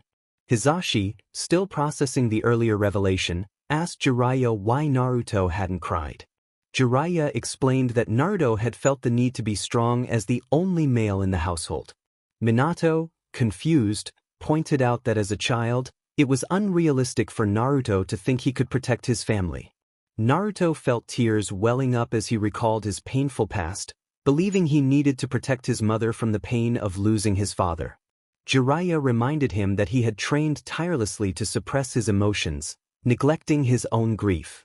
Naruto had thought he was honoring his father's memory by being strong. Jiraiya placed a hand on Naruto's shoulder, acknowledging the heavy burden he had carried. He revealed that Naruto had been the reason his mother continued to fight for her life, especially during a time when Naruto had nearly died from chakra exhaustion. Minato's eyes widened in shock upon hearing this revelation. Before Naruto could respond, Jiraiya explained that Naruto had pushed himself too hard during training, discovering his Mokutan abilities, which had taken a toll on his chakra. Naruto defensively reacted, feeling the weight of the conversation. That wasn't my fault. Naruto looked down at his feet, feeling ashamed of the worry he had caused his mother when he was younger. Jiraiya noticed this and decided it was time to change the subject. He placed a comforting hand on Naruto's shoulder and asked how the talk about PBRY was going. Minato turned away from Naruto upon hearing Jiraiya's voice, slightly blushing as he replied that it was okay. Fugaku also looked away to hide his own blush, crossing his arms as he remarked that it was very educational. Hizashi stood with his hands behind his back, staring off to the side to avoid looking at Jiraiya, and mentioned that it was nice to know nothing was wrong with their bodies. Jiraiya glanced at Naruto, who had been silent throughout the conversation. He thought of a topic that might engage Naruto and an idea came to him. With a smirk, he leaned closer to Naruto and asked about Ritsu's upcoming birthday. Naruto looked confused by the question. Jiraiya leaned in further, his smirk widening, and asked what Naruto planned to give her. Minato, overhearing the conversation, decided to join in. He asked if Ritsu was Naruto's girlfriend. Naruto's face turned red as he waved his hands in protest, insisting that she was not his girlfriend. Jiraiya and the others leaned in closer, teasing him about his feelings. Naruto blushed even more and turned his head away, crossing his arms defensively. He reluctantly admitted that he planned to take his mother, Uncle Nawaki, and Ritsu to Uzushio for their birthdays in August. How romantic, Fugaku teased, prompting a chuckle from Hizashi. Naruto rolled his eyes and added that he also wanted to bring Kushina and his grandmother along, knowing they missed being in Uzushio since they were born there. Minato blushed at the mention of Kushina, and Jiraiya seized the opportunity to tease him about having a crush on her. Minato's face turned even redder, and he felt embarrassed that Naruto might discover his feelings for someone he considered like a little sister. Fugaku and Hizashi giggled behind their hands, adding to Minato's discomfort. Naruto turned his attention to Minato, scowling at him. Minato gulped, realizing he was in trouble. Naruto stepped closer, confronting Minato about his feelings for Kushina. Hizashi chimed in, revealing that Minato had liked Kushina since she joined the academy. Tears began to well up in Minato's eyes as he felt betrayed by his teammate. Naruto's expression hardened as he processed this information. Although he didn't disapprove of Minato's feelings, he felt protective of Kushina, as any older brother would be. Before Naruto could say anything further, Jiraiya sensed the tension in the room and suggested they go shopping for more ninja tools since Naruto and his family would be leaving the village soon. The atmosphere lightened as Naruto relaxed and shifted his focus away from Minato. Naruto agreed, mentioning that he also needed to buy some clothes for the trip to Uzushio. He then turned to Fugaku and Hizashi, instructing them to inform their parents about entering PBR2I, as they had the right to know. The two nodded and started to leave the room. After a long day out with Jiraiya and the boys, Naruto returned home to rest. Upon entering, he heard his mother, uncle, and grandmother in the living room. After taking off his shoes, he walked in and sat beside his mother. Tsunade greeted him and asked how his day was. Naruto sighed and leaned his head on her shoulder, saying it was fine. Nawaki inquired if anything interesting had happened, to which Naruto replied that not much had occurred, except for the boys starting PBR2I. Tsunade sat up with interest, noting that it seemed all the younger generation was going through changes. Naruto perked up and asked if Kushina was also experiencing this. Mito confirmed that Kushina had started hers the previous week. With a final sigh, Naruto rested his head on his mother's lap, bracing himself for the mood swings that were sure to come. This chapter is shorter than the others. I hope you enjoy it. Chapter end. 19. Tsunade 35. Jiraiya 35. Mito 97. Hiruzen 51. Shizen 25. Nawaki 30. Minato 13. Kushina 11. Fugaku 15. Hizashi 15. This chapter will be different from the others. It will focus on a slice of life. The journey to adulthood can be challenging, especially during the tumultuous time of adolescence. At 7 in the morning, Minato, Fugaku, and Hizashi woke up to prepare for the day and meet their senseis for another training session. As they got out of bed, they felt an unusual stickiness that left them puzzled.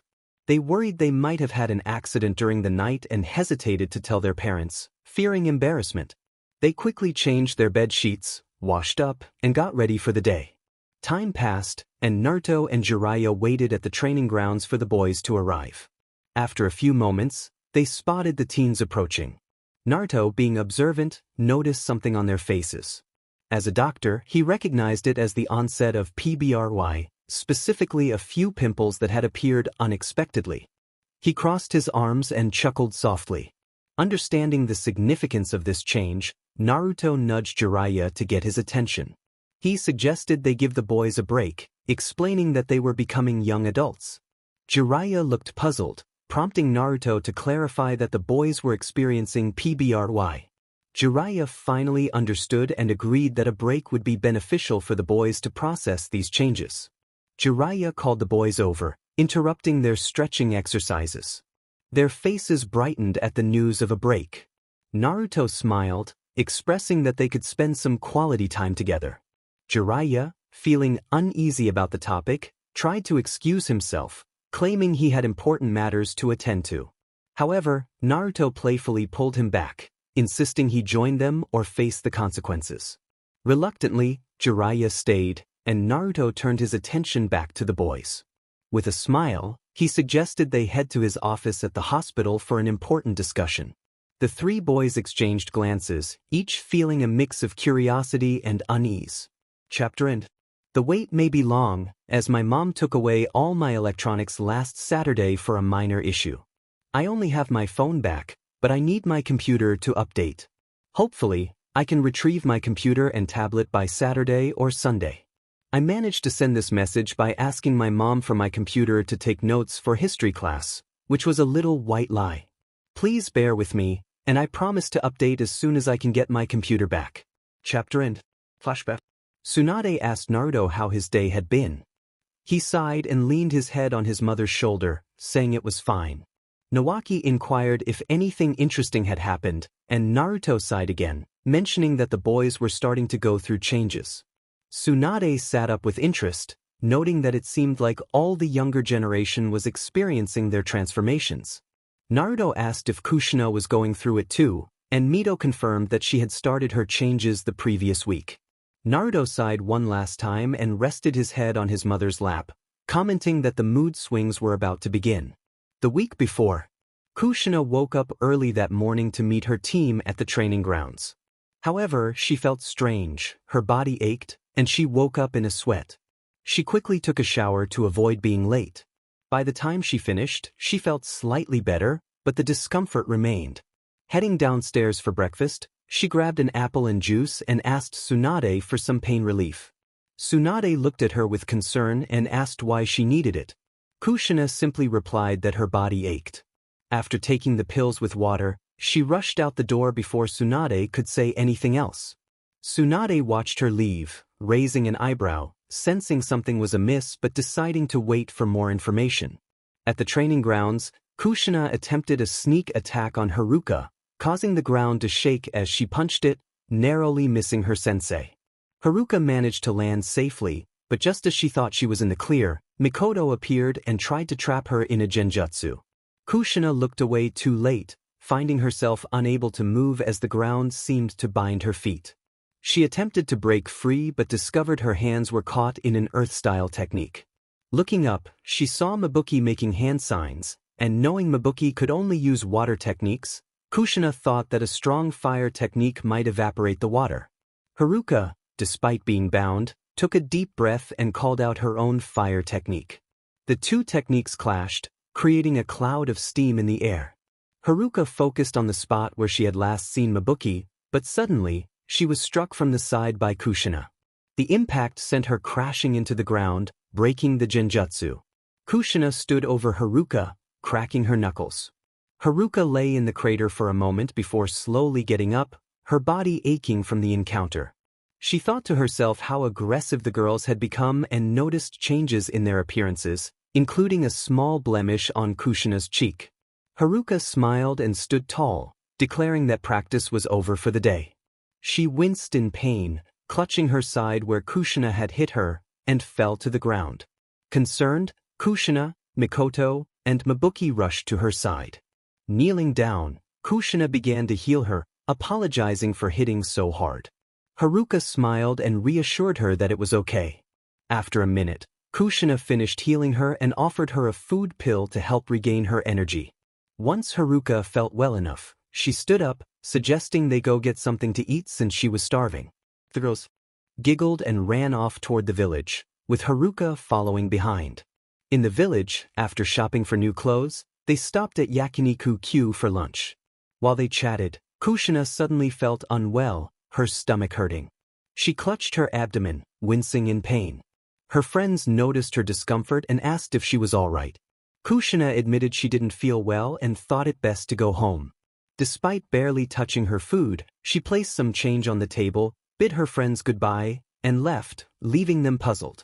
At the Senju compound, Tsunade was reading in the living room when she heard the front door open. Looking up, she saw Kushina enter. Tsunade greeted her, but Kushina, still feeling unwell and moody, simply groaned and headed upstairs. Tsunade, understanding the situation due to her medical background, chose to let Kushina be and return to her book. Upstairs, Kushina set her belongings down on her bed and went to the bathroom to take a shower. As she began to undress, she felt clammy and increasingly sick. Just as she removed her last layer of clothing, she noticed something alarming: blood. Kushina screamed in surprise, announcing her distress. Tsunade, startled by the sudden outburst, sighed heavily, set her book down, and prepared herself to go upstairs to address the situation. It was the last week of July, just 11 days before Tsunade's birthday, 18 days before Nawaki's birthday, and 30 days before Ritsu's birthday. Naruto had planned to take his family to Uzushiogakure to celebrate their birthdays. It would be a refreshing getaway. As Naruto walked to the Hokage Tower to discuss his plans for August, he knew he needed permission from Hiruzen to take time off from work. Upon entering the tower, he greeted the receptionist and requested to see the Hokage. She informed him that Hiruzen was in a meeting and suggested he wait outside the office. Grateful, Naruto ascended the stairs to the Hokage's office and took a seat on a bench outside. After nearly an hour of waiting, Naruto was on the verge of dozing off when he heard footsteps approaching. He looked up to see Hiruzen accompanied by Danzo, Hamura, and Koho. He stood up and acknowledged Hiruzen with a respectful nod. Hiruzen smiled at him and asked what he could do for him. Naruto requested a moment alone with the Hokage. Hiruzen nodded and dismissed the others, who left without question, aware of the consequences of angering Naruto in the past. As they walked away, Naruto shot them a glare that could chill the air, and Hiruzen chuckled softly, recognizing Tsunade's influence in Naruto's demeanor.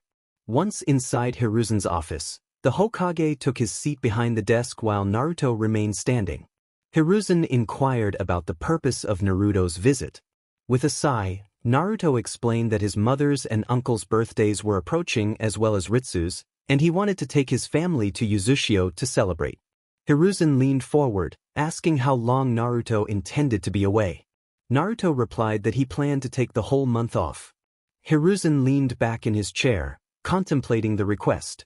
When Naruto asked if he had permission, Hiruzen inquired whether Jiraiya would accompany him.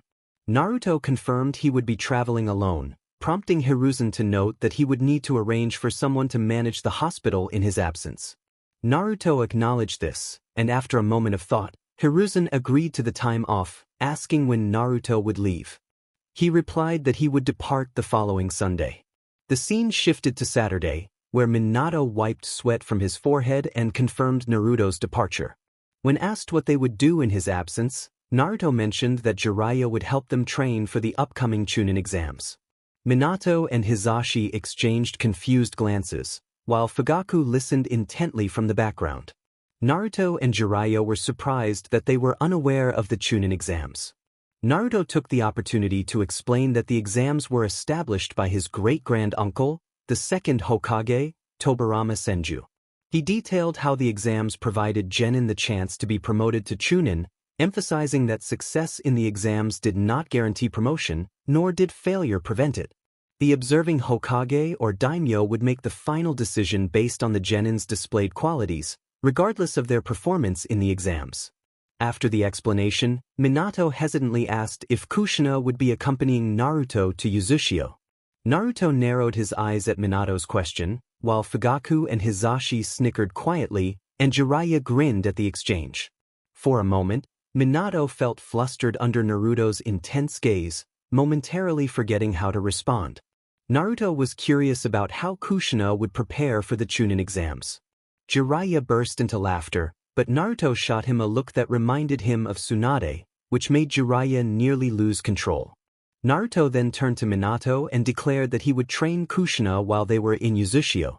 He instructed everyone to head home and rest, and with that, he walked off, Jiraiya trailing behind him. Back at the Senju compound, Naruto headed to his room to shower before dinner, while Jiraiya went in search of Tsunade. Exhausted, Naruto longed to curl up in bed and sleep, but he knew he needed to clean up first.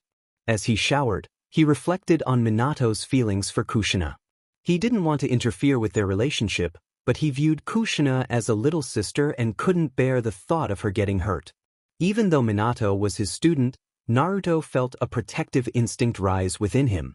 After a few moments of contemplation, he dressed in sweatpants and a t-shirt, settling comfortably into bed. Just as he began to drift off, he heard the front door open and close. Sensing Kushina's chakra and hearing her voice, he relaxed and soon fell asleep to the sound of her footsteps on the stairs. An hour later, something brushed against his forehead, waking him from his slumber. He opened his eyes to see his mother sitting beside him, gently kissing his forehead. Tsunade asked how he was feeling, and after a moment, he admitted he was tired. Sensing there was more to it, she checked his temperature and noted he felt a bit warm. "You have a slight fever. Come downstairs for dinner. After you eat, I want you to take a lukewarm bath and rest tomorrow," she instructed. Before she could finish, Naruto interrupted, expressing his desire to discuss something important with the family during dinner and requested that Shizune join them. Tsunade nodded, kissed his forehead again, and stood up, telling him dinner was almost ready. When Naruto made his way downstairs, he saw Kushina and his mother at the table. Tsunade asked him to set the food out while she went to fetch Jiraiya and Mito. He nodded and began arranging the dishes on the table. Just as they were about to sit down, there was a knock at the door. Tsunade opened it to find Shizune arriving just in time for dinner. A few minutes later, as they neared the end of their meal, Tsunade asked Naruto what he wanted to discuss. He looked up from his plate, cleared his throat, and shared his plan to celebrate her and Uncle Nawaki's upcoming birthdays in August. Tsunade raised an eyebrow, and Nawaki paused mid-bite, curious about where this was going. Naruto expressed his wish to take the family to Uzushio for the celebration. Tsunade gasped, and Nawaki dropped his chopsticks, while Kushina and Mito tensed at the mention of Uzushio. Tsunade stuttered in surprise, and Mito admitted she hadn't been there in years. Naruto reassured them that he understood how much they missed it, as he missed it too. Tsunade sighed and asked when they would leave. Naruto replied that they would depart the next day. He then turned to Shizune, inviting her to join them. Shizune declined, offering to take care of the house and manage his shifts at the hospital while they were away. Naruto agreed, appreciating her willingness to help. An hour later, while everyone else was asleep, Naruto sat down to write a letter to Ritsu. He wanted to invite her to celebrate not only his mother and uncle's birthdays but also her own. He planned to leave early in the morning to maximize their time in Uzushio, and it was important that Ritsu knew about the trip. Once he finished writing, he summoned a messenger bird, tied the letter to its leg, and sent it off. Meanwhile, at Ritsu's house, she was preparing for bed when she heard a tap at her window. She opened it to find a messenger bird with a letter attached. After reading the letter, she quickly began packing her clothes, tears streaming down her face. She hadn't visited Uzushio since moving away, and it was incredibly sweet of Naruto to want to celebrate her birthday in her home village. She could hardly wait for morning to arrive. Once they arrived in Uzushio, the royal guards escorted the group through the city, showcasing the main attractions, although Ritsu was already familiar with them. It had been a long time since Mito had visited, having left her home when she married Hashirama. Tears welled in her eyes as memories of her old life and friends flooded back. She missed Yuzushio dearly. After an hour of sightseeing, the guards led them to one of the finest restaurants in the village for lunch, followed by a visit to the Uzumaki compound where the Yuzukage and his family resided. Ritsu felt a mix of excitement and nervousness. She hadn't seen or spoken to her family since moving to Konoha, and the longing was palpable. Eventually, the group reached the Uzumaki compound. At the gates, they were warmly welcomed by the Yuzukage and his family. Ritsu dashed ahead to embrace her father, mother, and sister. Kushina also stepped forward to hug the family that had taken her in after her own parents were lost during a mission. After the heartfelt reunion, the Yuzukage invited the others inside, assuring them that their rooms were ready. Later, as Naruto finished unpacking, he heard a knock at the door. He called for the visitor to enter. The door opened to reveal a young woman with long red hair, dressed in a kimono. She introduced herself as Yumiko, Ritsu's sister, and confirmed that he was Naruto. Naruto nodded in acknowledgement. Yumiko scrutinized him for a moment before uncrossing her arms and smiling. She expressed her approval, stating he was quite handsome and perfect for her sister, but warned him to never hurt Ritsu. With that, she left the room, closing the door behind her. Today was a special day. It was Tsunade's birthday. Naruto had planned the entire day meticulously. He intended to let her sleep in until 11, knowing she needed the rest. Afterward, they would venture into the village for brunch, followed by shopping where he would buy her anything she desired. If they grew hungry again, they would stop for dango. Finally, after a day of shopping, they would return to the compound where the staff would have prepared a special dinner and cake. As noon approached, Naruto and Tsunade headed out for brunch. He took her to the same restaurant the royal guards had visited upon their arrival.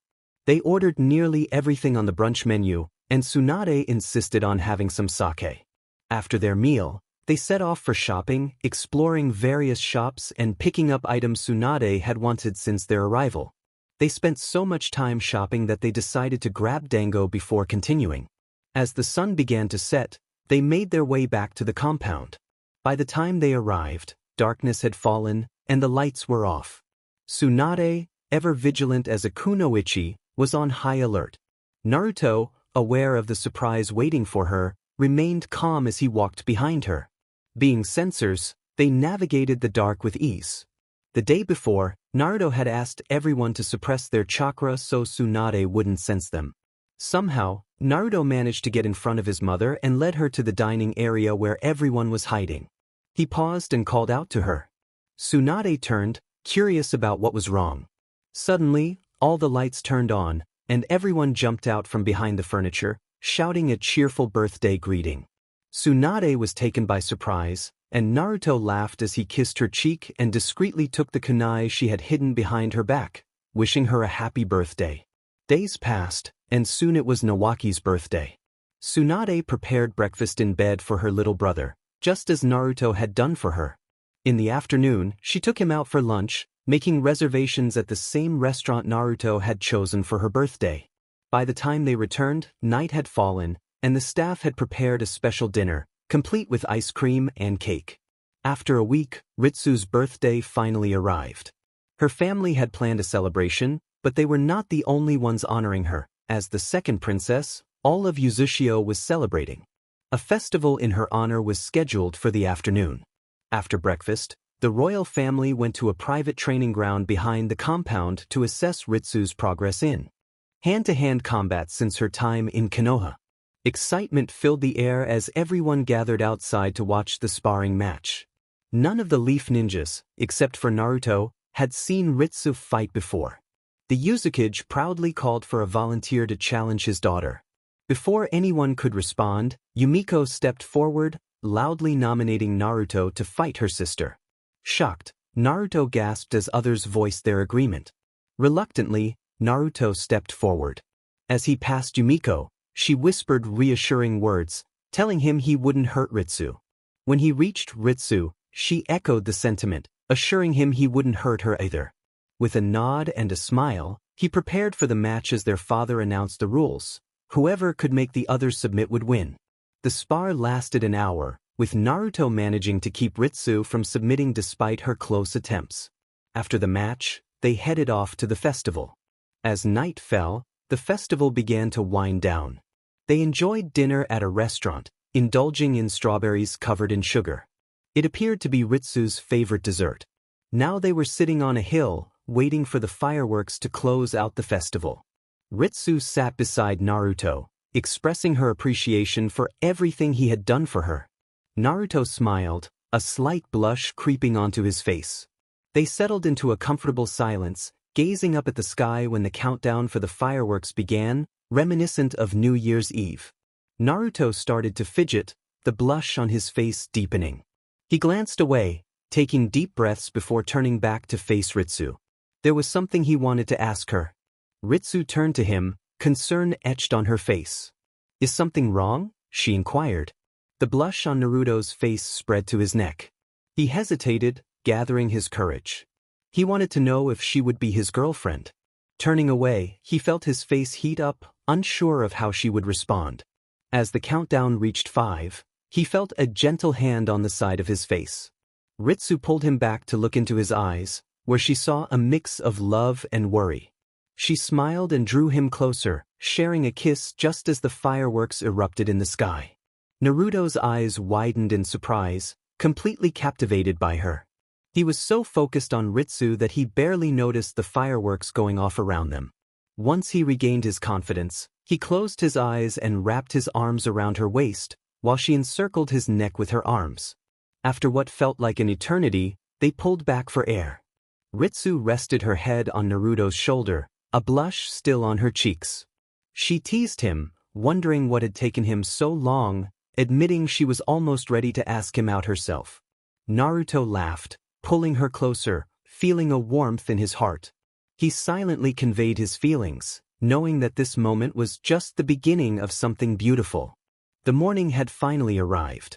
It was around 5 o'clock when Naruto heard a tapping sound on his window. He sat up in bed and looked towards the noise, spotting a messenger bird outside.